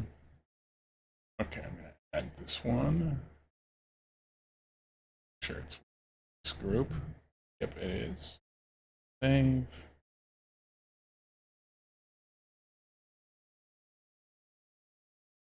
Okay, give me your initiatives again.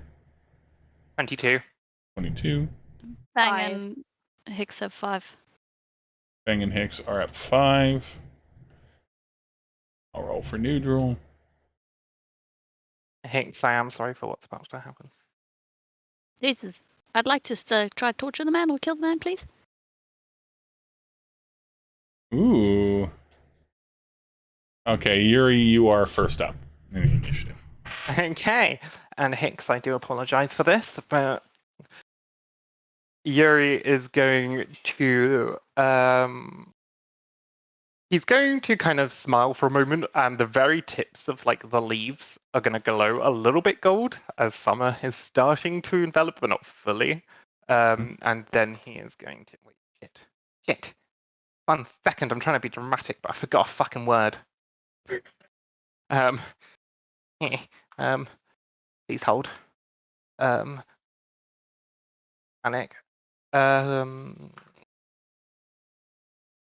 Oh no. Okay, well, I'm not going to say that because I can't remember what the fuck I was going to say. Yuri's going to kind of smile to the others.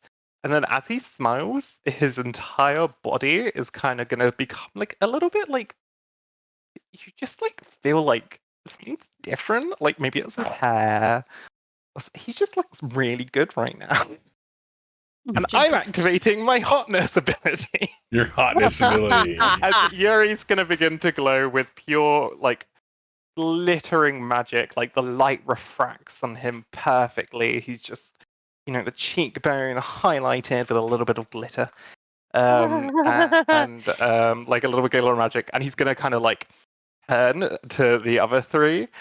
Kind of do like a very like showmanistic bow and go, the hunt begins, and then blow a kiss as glittering rose petals are going to like fly out of his mouth towards the group. And as they touch all of you, you are going to be, well, forced to find Yurival. Basically, like, you don't have to be like sexually attractive, but attractive. Like you want to protect him with your own. You perceive him as beautiful and precious.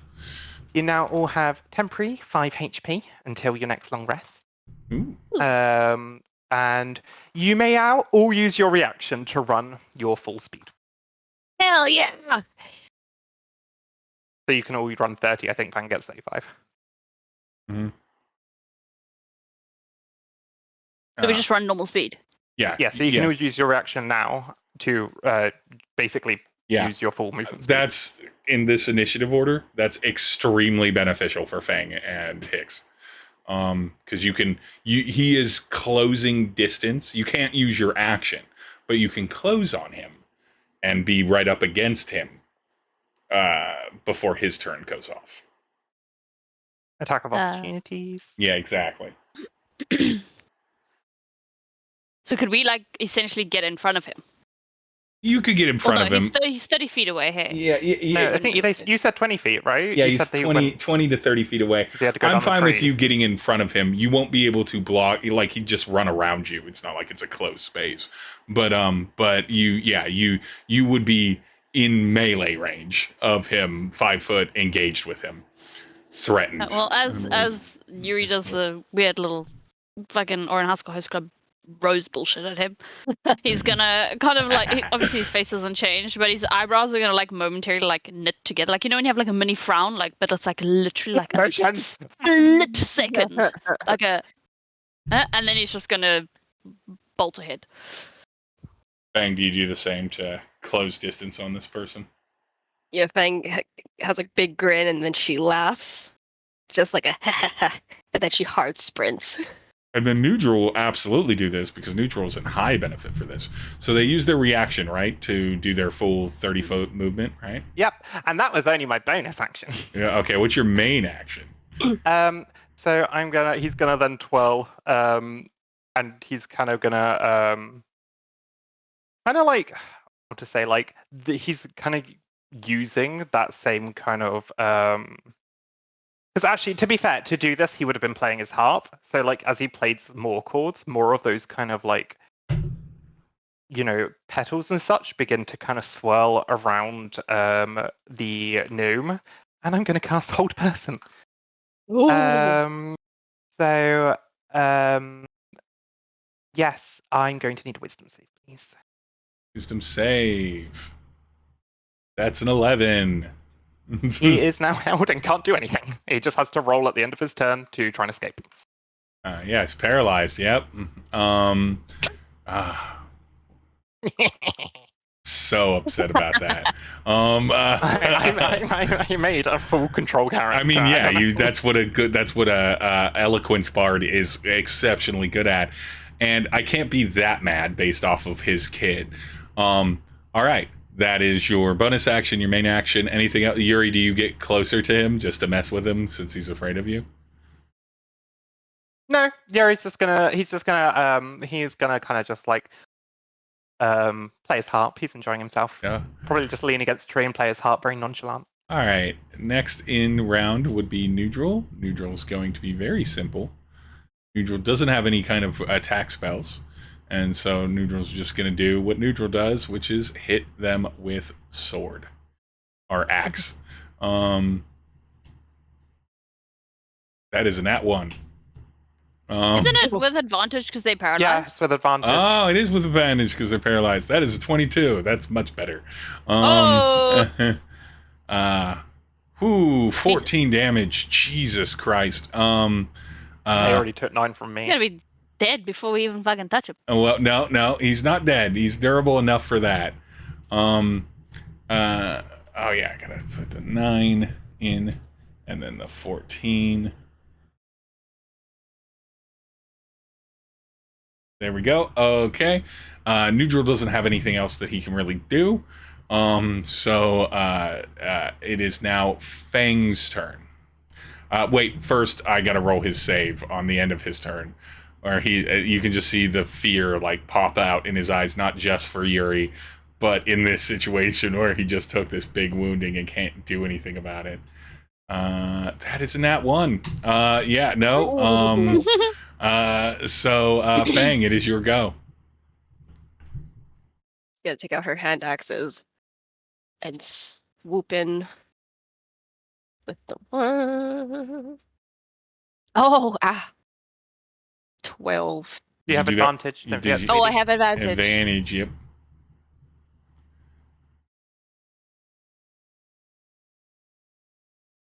17. 17. I want you to know, because he hasn't had time to react yet and everything, 12 still would have hit, but 17 definitely hits. Roll that damage. 4.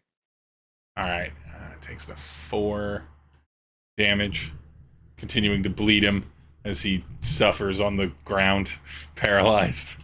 Anything else? I think you have a bonus action bite, don't you? Or do you need? No, you need to do shift first. Yeah.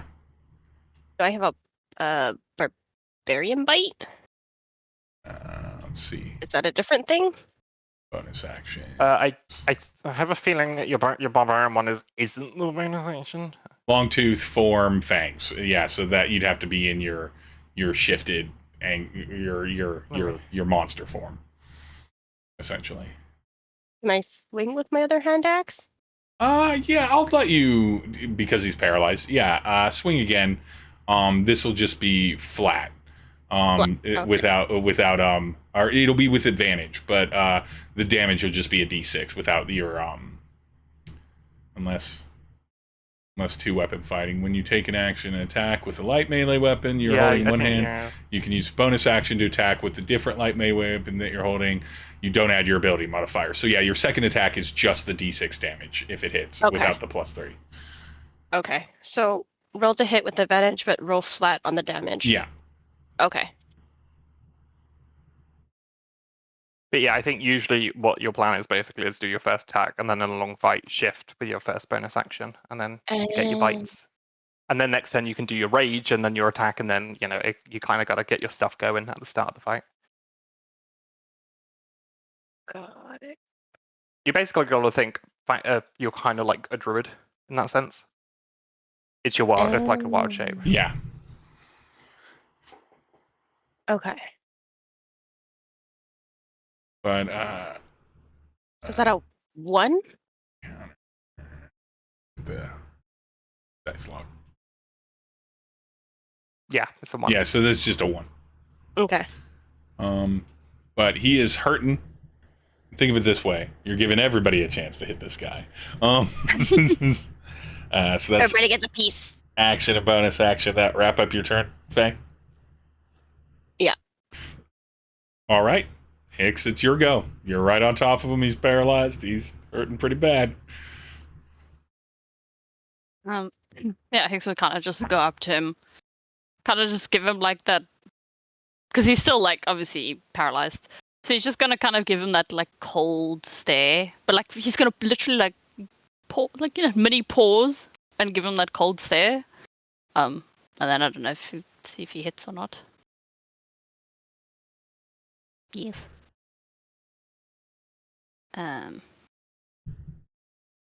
If He make does sure 9.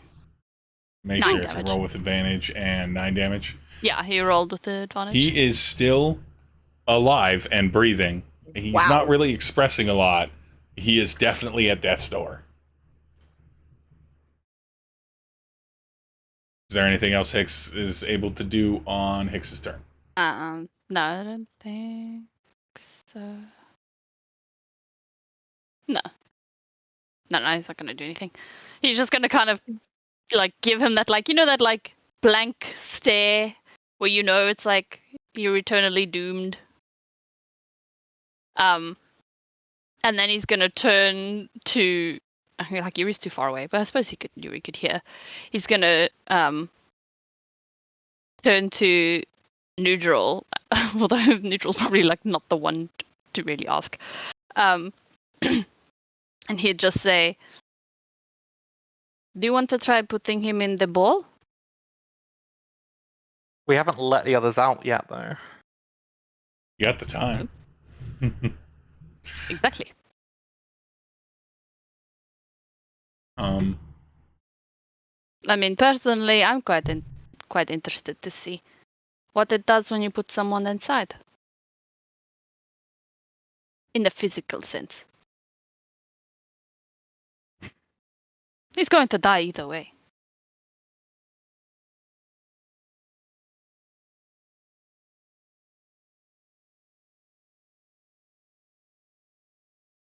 What do you want to do? You want to put him in a ball?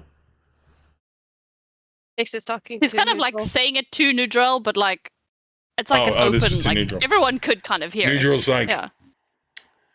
Because Nhudrel's the other one who kind of knew what the orb was. The ethical question of between the poetry of capturing someone who has captured others versus doing the same villainy that another person has done is complicated. I forgot your goody tissues. Fang?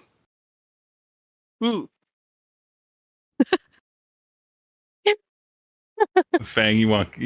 Oh yeah. What's your feedback on ball? She can't wrap her head around how ball works, but if Hicks thinks good idea, Fang thinks good idea. Amazing. So she gives Hicks a thumbs up with her, like while still holding her axe, so it looks a little janky. Janky thumbs up. Do what you think best, Hicks. Fang trusts you. Ah. Against better judgment. But she's like, none of my friends can do any wrong, truly. Truly, Yeah. Truly, they could Truly, not they're all possibly angels. do any wrong. They're all so smart and talented. And she learned so much from each of them. They can all do whatever they want. All right, so Fang's good with it. Nhudrel has given a non-committal answer because I, Steve, don't know what Jack would have the player do.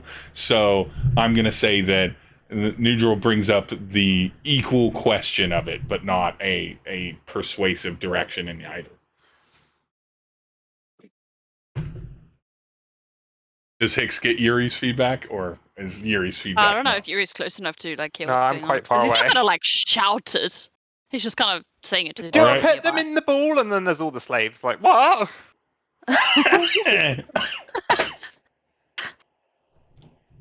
But yeah.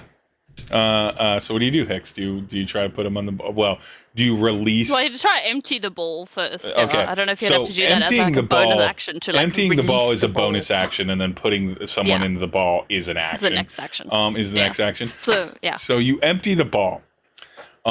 You trigger the release words from the ball that are what you suspect are similar to others that you've dealt with in the past. And indeed, it is the same. vapor like kind of blows out of the kind of center of this orb and coalesces first to a mist, then almost to a deep smoke, and then out and then dissipates the portion that was obfuscating. And there are now just 3 essentially compacted dead forms on the ground from the people that were in the ball. They are absolutely not alive. And it is clear that they have been crushed a little bit. Oh, shit. But are they alive? No, they are absolutely dead. Oh, I thought you said they were alive, and I was like, damn, okay. No, they dead as hell. So it smushes them.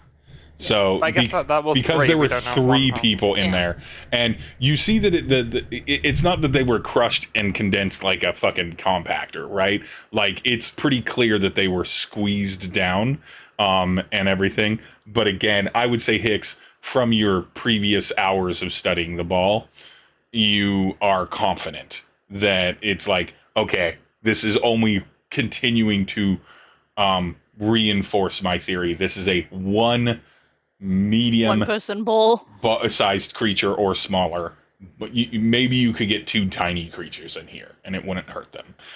But yeah, medium sized creature or smaller, 1 creature can go into this ball. Oh, well, when the bodies, I don't know, like appear / I guess they would kind of like fall out like of mist and then just like they just sort of plop and onto then, the ground. Yeah, Hicks is gonna Terrible. look at him. I hate that I used the word plop for that. That's on me. Plop, literally. You know, when they just plop on the ground. Hicks is gonna look at the traveler and the merchant guy, and just say, "That's going to be you, unless they kill you before I put you inside." And then that's like the end of his turn. Yuri, it is your turn. Yeah, Yuri has no idea what's going on now. So Yuri's going to do Yuri. And Yuri's going to be singing kind of like, what's the word? Like, kind of like a sorrowful lament kind of vibe. Mm-hmm. But the tale of the song is basically like, he's basically singing of the fear that they put them through. And the only way to make things equal, to make things right, is for them to experience what they experienced. And I'm going to cast Distant Whispers. And he's basically going to try and flood him with all of the fear. All right. Basically flooding his fear with all the fear that Wisdom save again? 12 damage. Yeah, 12 damage or halved. Well, I didn't hit a 15 because I cannot roll with this guy. So you all watch as this face that's already twisted in fear but can't move panics and silently screams out but cannot scream as their essentially heart bursts in their chest from the terror. And before you get a chance to Pokeball this person, that absolutely kills them. Oh, shit. They only had 3 hit points left, so even if they'd saved, it wouldn't have mattered. I will say, with the rest of like Yuri's movement, if you guys turn around, Yuri would have just like walked off, and he will be going to go comfort the slaves and basically like helping them and such. Like he didn't stay to watch them die, basically. Yeah, he just triggered it and then was like, damn. Yuri didn't want to see that. That's the same thing. Like, which is fair. Who would? So yeah, guys. Yuri, as you're walking toward where the captured people were in, you hear the sound of what you later will quickly be able to identify as 15 different control cuffs, all unclasping and dropping off wrists, and thunking to the ground, and everything. Nhudrel, Fang, Hicks, you're standing over the dead body of this person that never got a chance to do anything in this quick combat, which is fine. That's good. That's what control and support characters are for, is to minimize that. He's now this truly villainous human being is now dead. You can still put his dead body in the ball if you want, but Hicks is going to use them as a guinea pig. Yeah. with no external, like, there's some wounds, right? There's the slashing wounds from your weapons, but there's not actually a lot of external gore to him other than those quick creases, which don't even get a lot of time to bleed before his heart stops. And so, Hicks, I assume you summon his corpse into the ball? Yeah, he'd want to see if it's like any different from what he knows from like the experience of other like orbs, balls that he has. He's just testing it out. He shows how different is it? Because it was relatively similar to get him out. What's it like getting them in? Getting them in, it's a full action to get them in. You kind of, I'd say that you say an intentional like repeating of what you would normally have seen for like a soul capture device. And it doesn't quite work, and then you begin modifying the language like a little bit here and there until eventually it lands upon the trigger. You just had to swap out some of the arcanic language to be physical rather than spiritual. Yeah, it sucks right into the ball. The body, it's almost in reverse. What happens is out of the ball, more mist that kind of coalesces into dense smoke, and smoke sort of coats the body, and then it retracts itself into the ball, and when it retracts itself, the body has disappeared into it. So it looks like it almost like decorporealizes the body a little bit to get it in and out of the ball. And is able to, and you can see the kind of dark mist. You did notice that when it was empty, the ball was empty. It was transparent. So you know when it's empty. It doesn't always have like an amorphous sort of vapor inside of it. It only has vapor inside of it, it looks like, when there's something in it. Okay. Well, he would obviously he'd do that, and he'd kind of like be like make it like a mental note to himself, give himself a nod, and then he'd just open the ball again to make sure that it's empty, and then just satisfactory, just plop the orb back on his person. Yep. And then not even say anything. He just puts it back and then starts walking. Whilst I'm with the slaves, am I able, because it technically you need to do it over a short rest, but I'm wondering if it would work here. Would I like it's more of a thematic thing, but am I able to use the bardic song of rest, like whilst they're like pinking themselves together, like just resting here and stuff, because we're not really doing anything. Yeah, that's fine. Right, yeah. So like it would count as a short rest, but it would just means they all would heal 1d6.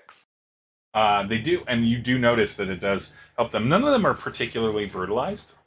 They have a bruise here, like a scrape there, but nobody's been like battered or beaten, but they are stressed out, and I would say this also has like a bit of a calming effect, right? Of the thing, especially with their wrists suddenly released and these control devices now lying essentially inert on the ground.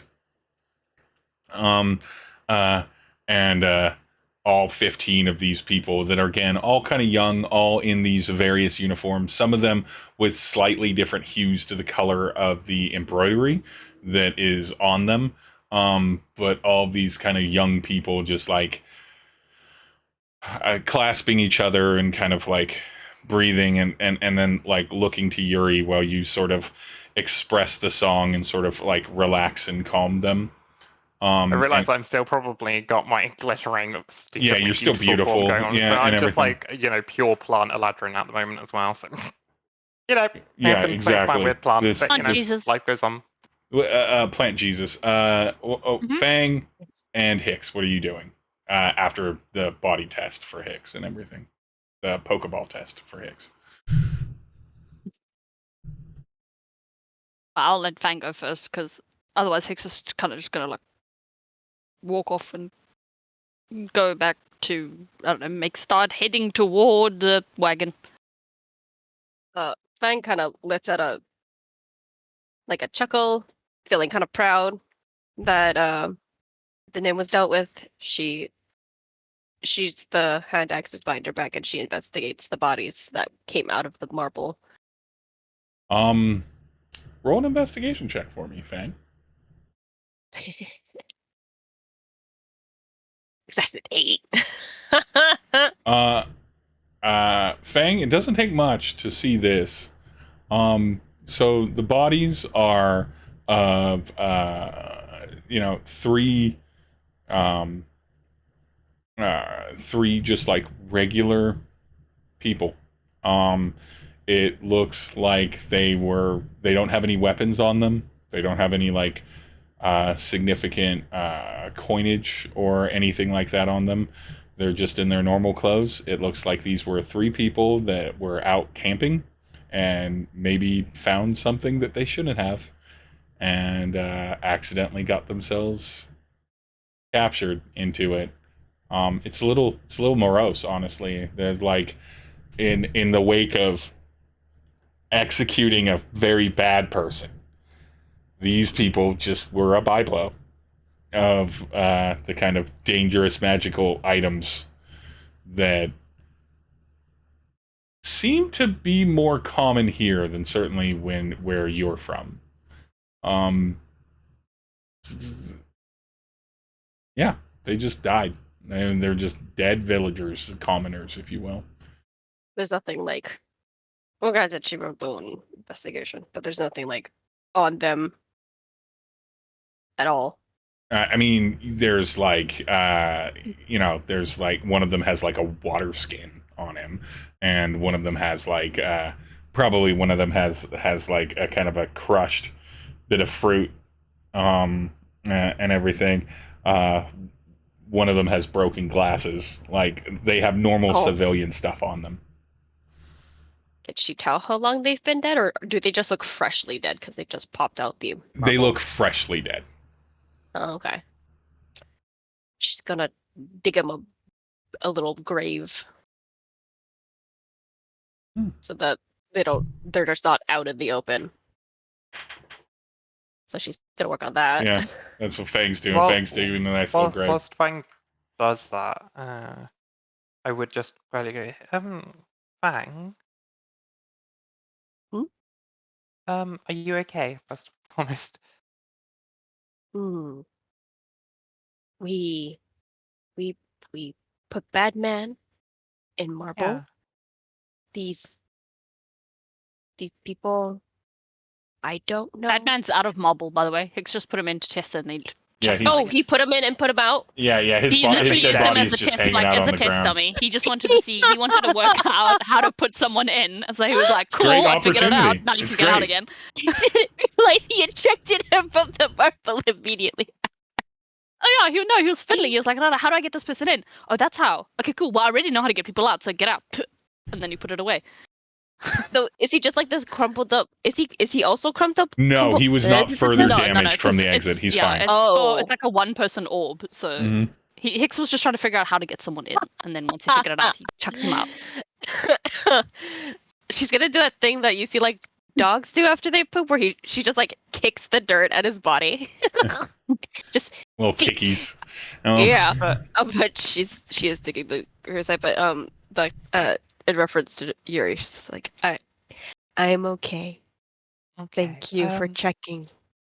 Well, I had a thought. Your family know what it's like, right? Well, like you said, your clan with bad things.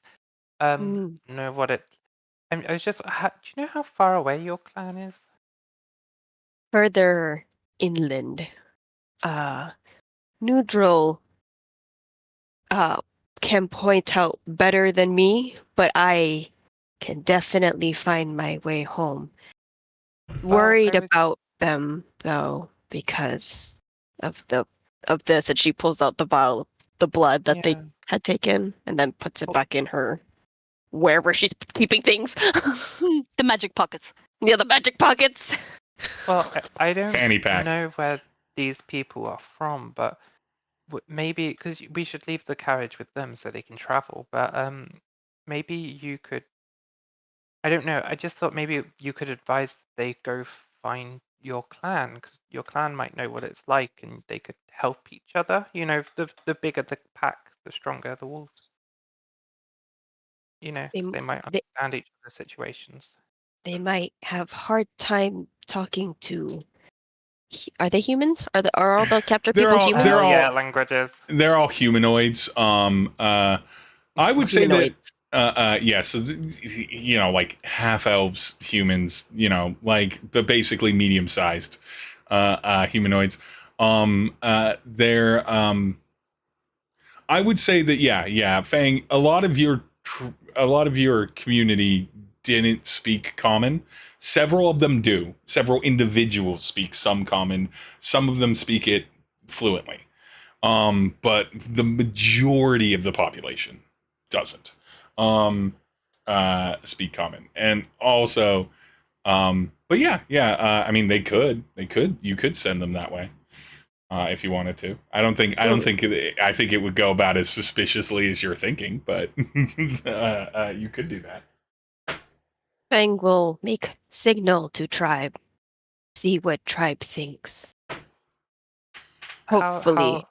How long does it take to respond though? Because I don't know how long we have with these people.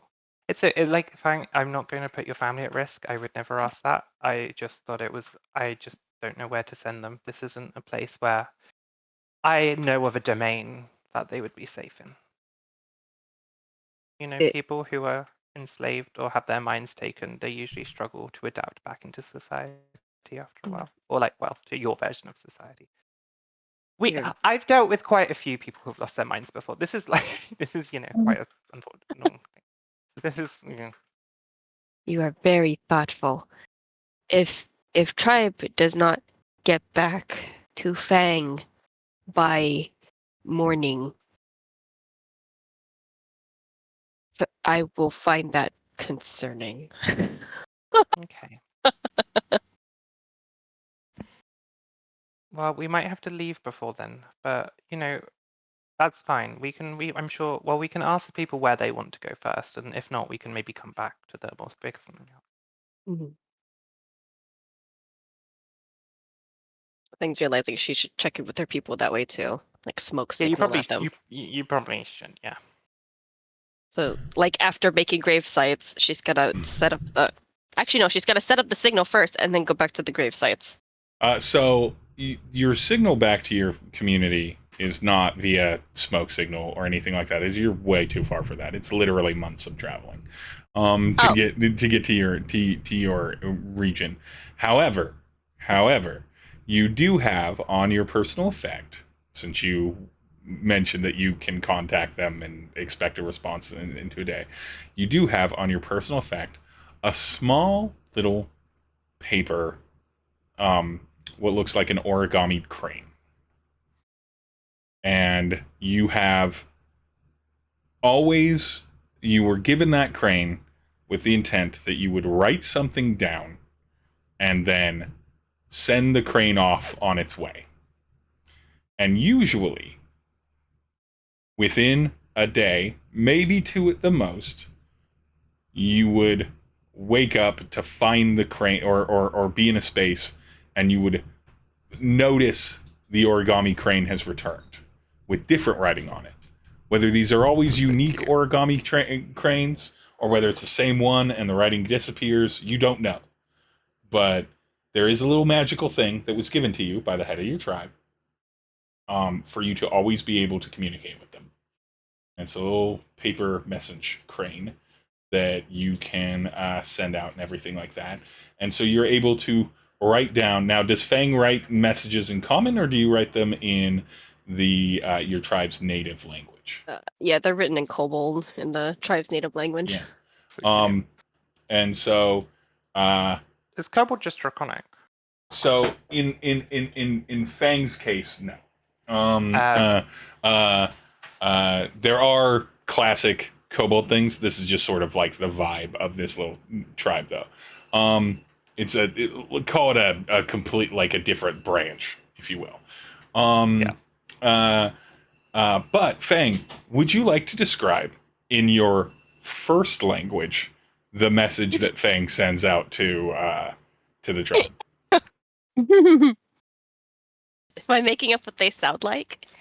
I'm just reminding you that Fang speaks how Fang speaks.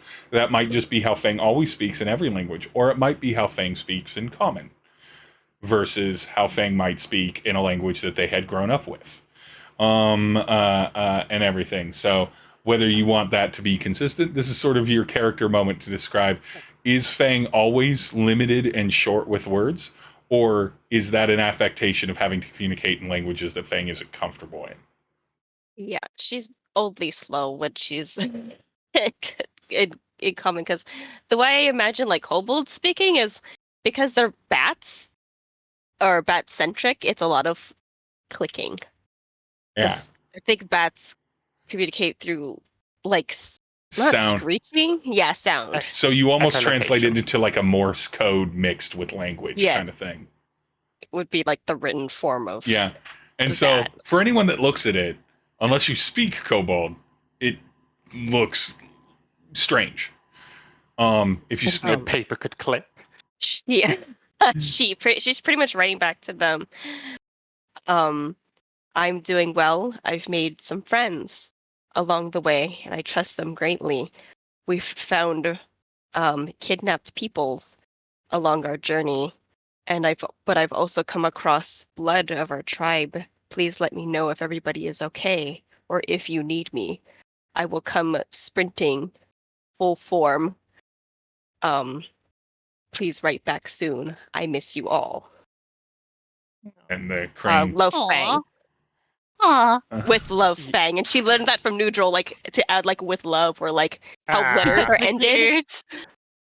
And then she puts the quotations at the bottom. Learned this from my good blue friend Nhudrel. Hope you get to meet all my friends soon. And then she sends the crane. Yuri would say to Fang, hey, if you don't hear back or you do and it's not good, like, please just tell us, don't hesitate. And I don't know about Mr. Greyman, but I'm happy to drop everything to come and help. I mean, like, I miss my family. I know I would do the same to see them again. So I'm gonna, I'm here to help if you ask. My thanks. I know Nhudrel would also remind me to communicate if I need to go, and you telling me is also good reminder to communicate. So I will let you know. I will let you all know what if it comes back, what they tell me, or if I do not hear back.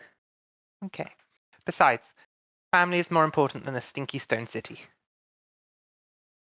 Stone cities are pretty stinky. Very She's stinky. like nodding. It's like recalling some of the places And that she's been with Nhudrel, and it's felt awful. Her big worry, sensory wise, about traveling to enclosed places. It's okay, just stay near Flower Boy. Stay near Flower Boy. Like just keeping a bouquet near your nose at all times. And hug the bouquet and her little bunny together when she sleeps. Is Hicks with the slaves then?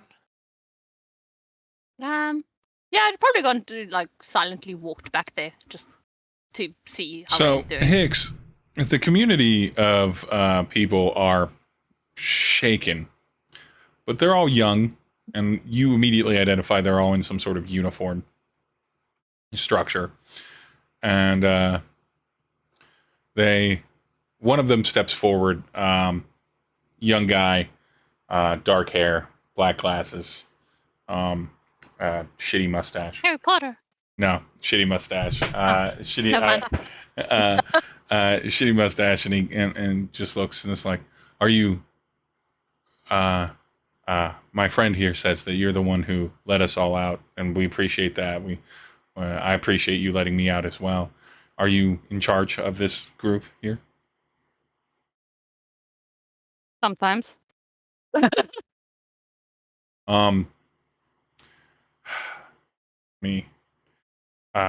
My thanks to you.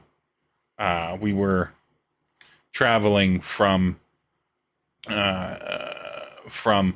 the schools, escaping the city when the unnatural storm came in, and we came across that pile over there, and he seemed kind enough we needed transport. He had a wagon, and he offered it to us, and managed to manipulate us to believing that these bracelets, looking down on the ground, were to prevent scrying on us while we were traveling out.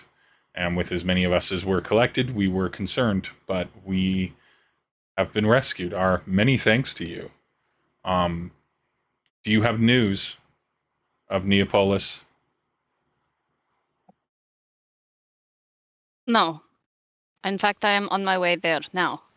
However, you said you came from the schools. Which Yes. schools? The schools Are you all from the same one? Different study focuses, but yes, we're all from the Arcane University in Neapolis. Yes. Hey, hold on. We're gonna lose Nhudrel. He's gonna go skill.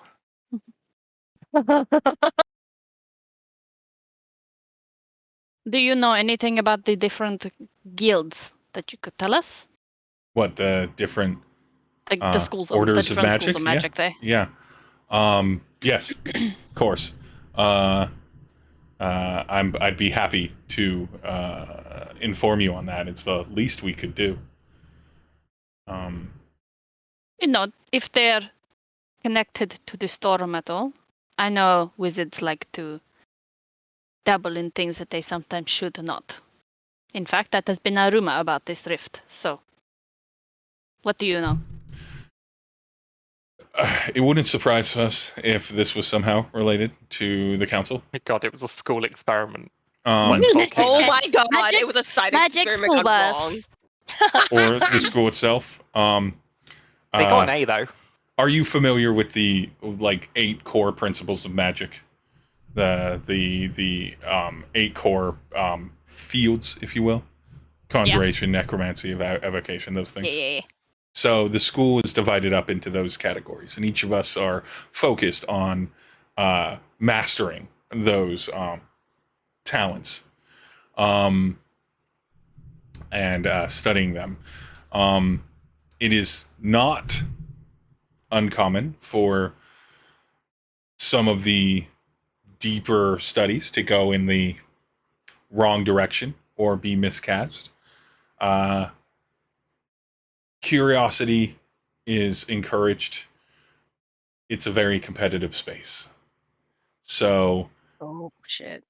I don't know, and I don't know if any of us here know of anything specifically that was related to playing with the boundaries of reality in that fashion, but I can imagine that it could be a possibility. If it was, it would be magnitudes greater than any other mishap that had happened at the university. I mean, somebody's in trouble. So they do have a hand in it then, is that what you're saying? I don't know. If you were to have told me, if you had come to me and been like, and essentially said, we found out that someone from the Arcane University of the Schools of Magic, of the Octatic Synod, has created this problem, I don't think anyone here would be like, that could never happen. We all understand that usually there's enough power to contain any problem that is very significant. It is not a safe place to attend school. Yuri at that conversation would kind of very sheepishly you know that vibe of I'm going something to tell you, but I probably don't want to tell you, but I'm gonna tell you. So Henny kind of just pokes his shoulder and standing very sheepishly behind him. You like the slow turn and then just look down at him like, what? Bonjour. Kind of expression? Come tu s'appelle? No. I don't know why he's French now, but Parlez-vous français? Oui. he would sound very anxious talking about the magic. You know, if you want to look into something that open the rift, I know which. It will be the School of Conjuration. The conjurers in this world constantly are trying to open up and pull in the magic from the other planes. Yes. I know. I've had friends who conjurers have stolen and bound from this world. Oh. Yes, they are the school that seeks to do that, and they've had some success with specific realms and creatures and pulling them in. Because conjuration magic is both summoning spells and teleportation. Mm. Yeah, right. Yeah, I was looking for what plane shift was as a magic school. I was like, what is And even, plane like, shift? Yeah, they have like all of the teleportation. They have like the bind elemental and bind. Yeah, exactly. Yeah, well, when Yuri says that, Hicks is just gonna kind of like give him like a very small nod, and then turn back to the ex-prisoners, and then just say, "Is the master of the school of whatever you just said, conjugation?" Conjuration. Conjuration. Conjugation. We're getting everyone. We need the master of conjugating. I am a conjugation wizard. Let's go, baby. It's better than last year's copulation wizard. God, that was a HR nightmare. Jesus. No. Yeah, he'd ask if is the master still in the city, or has he fled? We do not know. When the storms came, they came quickly. It went from us looking outside windows to within minutes, people running out of the buildings. Would I be safe to assume one of the wizards that I was told about with the names and the towers would be one of those? Am I like safe to? I can't remember if that was the same place. Ish. The one of the people. So you weren't told names. Like, I wouldn't know who, but I mean, like, am I safe to assume it could be one of them? Yes, it could be. It could be absolutely. The student goes on to explain. Technically, each division, each department in the university is run by one of the council of the Octatic Synod.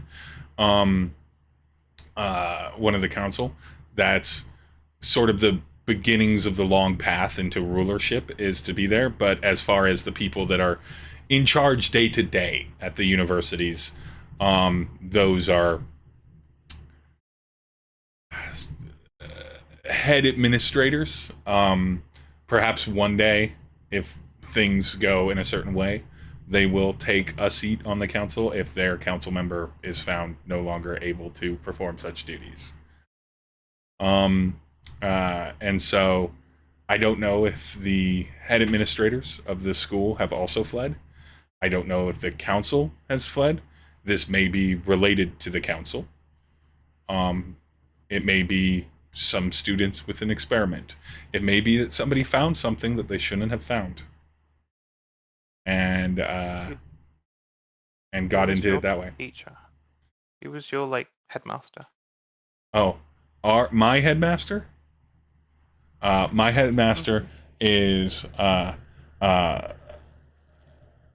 Mistress Deacon. There it is. Deacon. Mistress Of Deacon. which school? Mistress. So I am an evocation wizard, and so Mistress Deacon is in charge of the evocation category. If you're looking for the conjuration headmaster, that one is Mistress Pine. And these are elves, right? Yes, all of them are currently elves. That has not always been the case, but of the what? Octet. Oh, right. I think you meant to say shapeshift. No. That has not always been the case. There have been different heads, but all of them are currently elves. Yes. Are there any students currently here that are conjuring students? They look around really quickly at that question. I assume you have Fang. Does Fang ask that? Being intelligent enough to ask that question. I feel like you could. You can at least, like, you know. Yeah, Fang would at least be like, smart as us. who You have to is remember, you're conjurer? as smart as us. In fact, she is a little bit smarter than us. She doesn't have a -1. You're like, just because your words may not be good, but you know you are still a bad students thing, are and like, you better not forget. School. So she has a very vague understanding of school. Yeah. So she's like, yeah, okay. I have no idea if Yuri knows what a school is. No. I'm trying to remember if they've read over what a school is. Like, so, okay, yeah. So, if there's a student of conjuring They here. look around at that question, and they look around at that question, and they look amongst themselves, and there's a moment of surprise as they realize that none of them are conjuration students. Ooh, uh-oh. And like, Fang and there's asking 15 the of real them. questions. Statistically, it's possible that there just doesn't happen to be a conjuration student there. But out of the Unlikely. 15, there's not a single conjurer there. There is Oh, a shit. representative of every other. You do notice 7 unique, identifiable, different sort of embroidery patterns that and colorations that show that there are 7 other like uniform types. A couple people have pairs, kind of thing. And then there's some individuals, and there's one group of 3. Yeah, there's no one in the conjuration category. Did anyone here see the storm start? Only overhead. Yeah, but yeah, does it? Because a storm usually has a focal point. Was it above any of the towers? It wasn't above. It didn't seem to spread from the crest Arcana, where the 8 towers of the Autanic Synod was. Nor did it seem like its epicenter was directly above the university. But the university is spread around the city a little bit, so it may be, and A it's university city? what?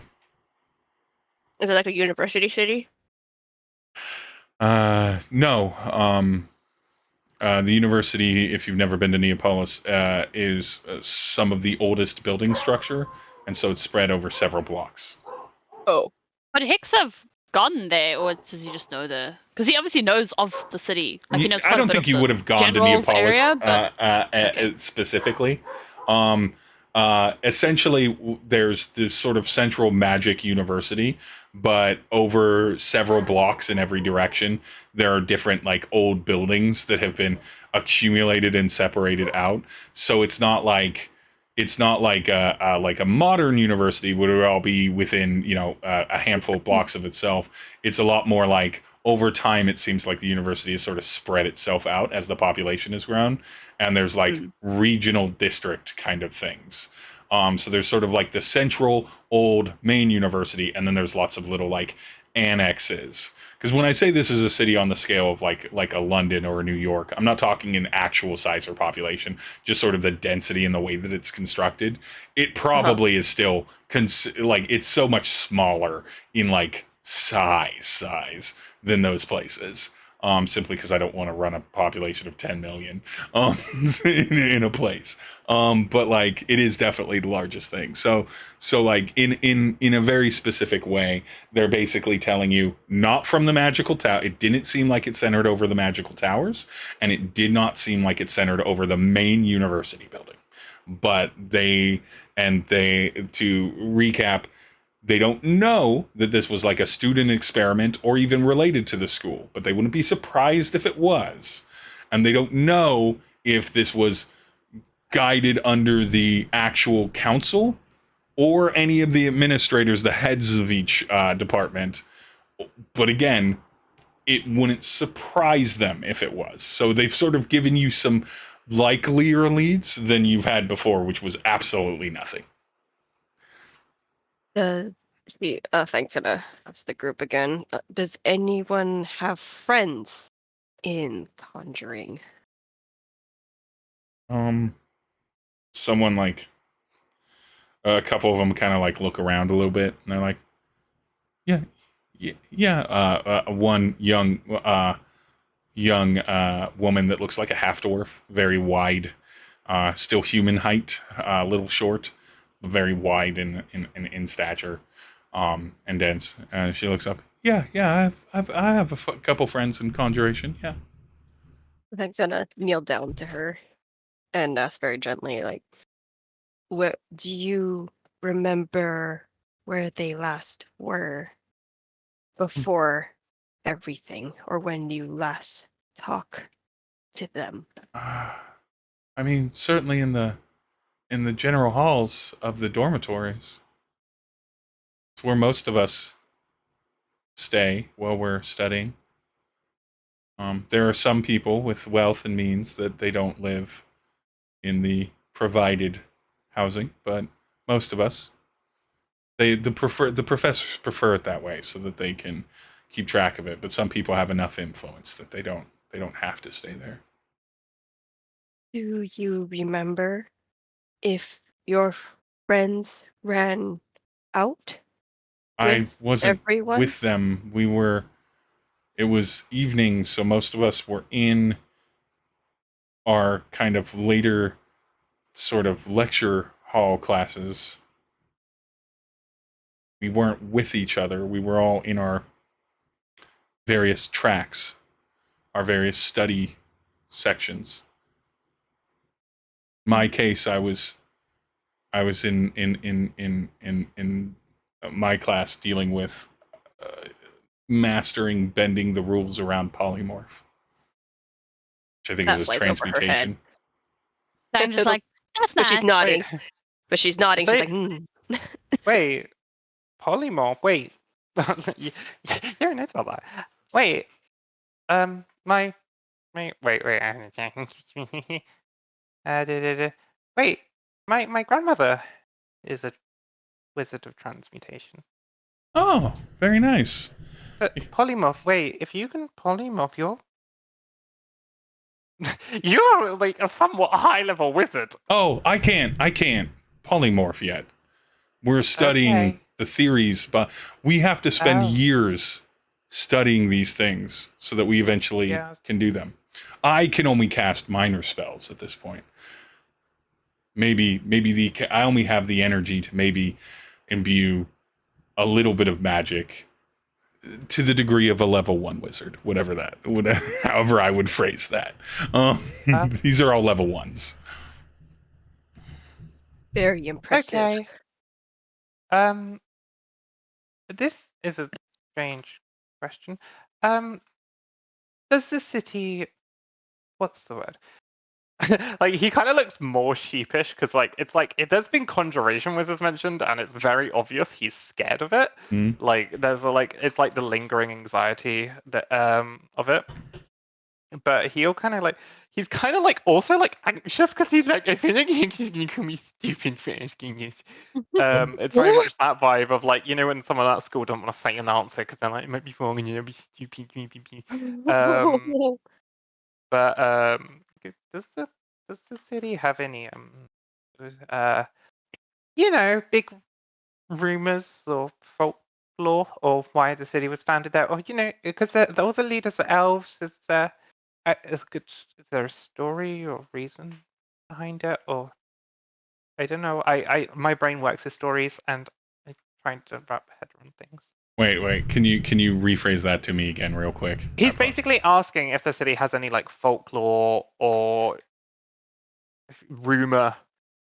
He's mostly asking because like with him, his brain works with like stories and things. So he's kind of asking like, try and pick apart the pieces. He's asking if the city has any like folklore or traditions or something that might just like open up his, like give more information about the city's methods or why it's there or why there's like an academy there, like because why does it stand out like so much? Yuri's brain works a lot with folklore and like, you know, mythology and things like that because that's pretty much how I wrote him, the idea of that. So I just wondered. You're asking about the founding, the first 8? Yeah. Sure. Yes. So the first 8 of the synod, the original synod, came upon the ruins of something that had all of the life sucked out of it. No arcanic energy, no natural energy, nothing. A completely dead space. And bitter, especially the divine, and we only know them by their titles now. Their names have been reduced. I'm sure there are books in libraries somewhere that have the original tales told, but they're the divine, the conjurer, the necromancer, the evoker. You get the theme. The divine, bitter at the gods, the spirits, for allowing this to happen to a place, decided that they would not accept that. So the divine went and gathered up first their friends, the enchanter, and their friend, the abjurer, and then gathered others that had studied magic over decades, centuries, in some cases, that had survived eras, and brought them together and began demanding that life be brought back, that magic be brought back to the place where it had been clearly stricken, surely by deities, surely by amazingly powerful beings, and letting them know that that was not something that they would accept. And over years and years, they re-imbued and repowered the place. They brought life back to it. They brought back arcane energy. They traded magical artifacts and secrets to obtain money and resources to build back the Synod as a representation that whether you be a demon or a god or a creature inexplicable, that we would decide, those of us that are born here and live as mortals to the stretch that the word mortality can be applied in a world of magic, would decide how our homes existed, how our land existed, not outside forces. Okay. And Right. so then that evolved into manicuring the spaces, that evolved into making the place better and more easy to live for population and civilization. And now we are here. Or at least we were here until days ago. And where do you plan to go? All of them kind of look. Is everywhere else destroyed? Is it just the Synod? What was like? Just the Synod. There's that For one now. village that's kind of a little bit. Southgate. Don't go to Southgate. Is there a problem with the drain? It turns out so the mayor's a bit corrupt and so this milkmaid accidentally on purpose leaked a scandal and revealed all the corrupt spending of the taxes within the thing. So now there's a whole revolution that was caused by a milkmaid. It's quite the scandal. There's a library. There's a lot going on there right now. Maybe don't go there. Don't go to Southgate. No. Is the rest of the drain fine, or is it just Southgate?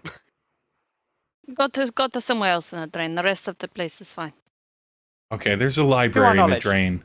When Southgate calms down, what was the inn they stayed in? What? You left it in a riot. No, the inn. Oh, the inn. What was that guy's name? That place. It was Kermit the Frog, is all I remember. I have it notated somewhere though. Somewhere. When Southgate calms down, go to insert name in here. Very good food.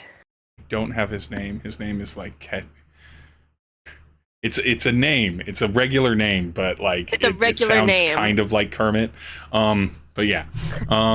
But we may. But there's a library. There's a library in the drain. That we can investigate. And collect, and maybe some of our other students, if they were to go anywhere in a drain, they would almost certainly go there. Well, if we go back to Southgate, then not Southgate, but if we go past the library, maybe we'll see you there. Otherwise, good luck. Yeah, maybe if you find any good books that you would find interesting on the matter, keep them on you to then show us because we're looking. Love picture books. And I really like story books, or the ones I've already forgot the word. I said it so many times earlier. Fable, folklore. Yeah. That one.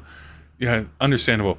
Hicks, you would know that there's the Library of Adrain. It's literally across a body of water, a small body of water, further up the King's Road, kind of by the new capital. Like, the new capital is the nearest city to it, and everything. So it's a bit of a stretch, but with a wagon they could get there.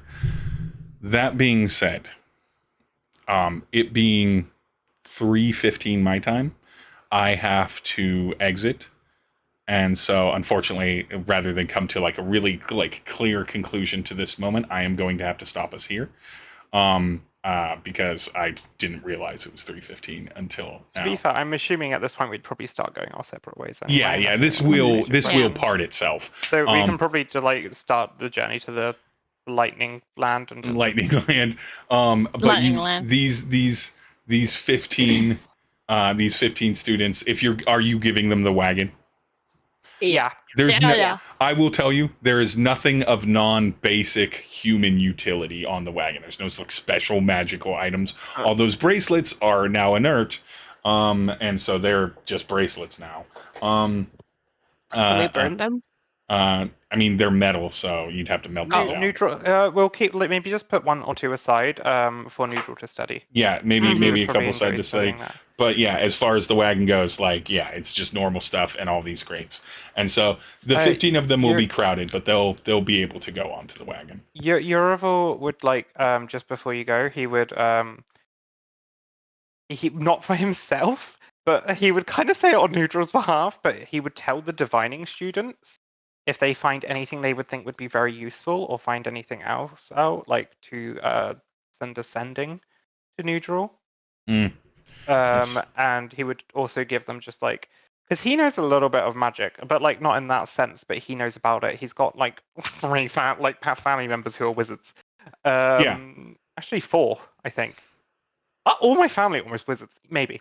But anyhow, he would basically tell the divining students, like, basically do it like a daily scry for elemental magic kind of thing. Like, basically, you know, if they're at the library that's on top of water, maybe do a daily scry just to, like, catch it in advance in case a massive fucking whirlpool rift is about to open up. Oh. Yeah, and they would do that. And just to let you know, mechanically, you now have essentially a faction of roughly 15 students from the Synod that if you communicate with, contact with, need research done by, and everything like that, it'll take them some time. It'll take them a couple weeks to get to the library. But you now have a resource. We have a research team. The research team that you can kind of use that's always got Nerd squad. Books. But yeah, a nerd squad. Hicks just arrives like, fucking nerds, all right. I've got a few cursed books here for you. Let me know how it goes. At this point in time, they're all level 1. I also wanted to quickly, because I didn't want to forget this. So the encounter you were fighting was original flavor enchanter. That's the gnome. If you had not escaped and kind of exited the people, if things had gone differently, or if you'd not gotten the people away and then surprised this, there was a situation where he would have commanded some of these level 1 wizards to come help him and everything. So you would have had to deal with, oh no, too many mages. And he that is exactly why when Hicks heard him say charm bracelets, he was like, I am just gonna get them all out quickly. and then he was an enchanter. Fireball up to level 5th level spell slots on him. Fireball in the pocket, ready to go in case of a problem. A lot of hold person, charm person, dominate beast, hold monster, right? Suggestion, and then of course magic missile. But he never could get his mage armor. You did so good at avoiding how challenging this encounter could have been. Instead, being like, we're just gonna slide in. Congratulations to Sam for being able to really put that fucking bard eloquence. I'm just gonna fucking social and like a little bit of magic manipulate this into a very easy distraction point. So good. So excellent. Hicks sneaking off and getting everybody out so that there wasn't a threat of them. Wrong spell throws. And then heartbreaking little Fang dealing with the humanity of everything. The Fang, the human, the heart of the team. But nonetheless, I'm gonna go because I absolutely do have to go. Did you record this just to check? I did record this.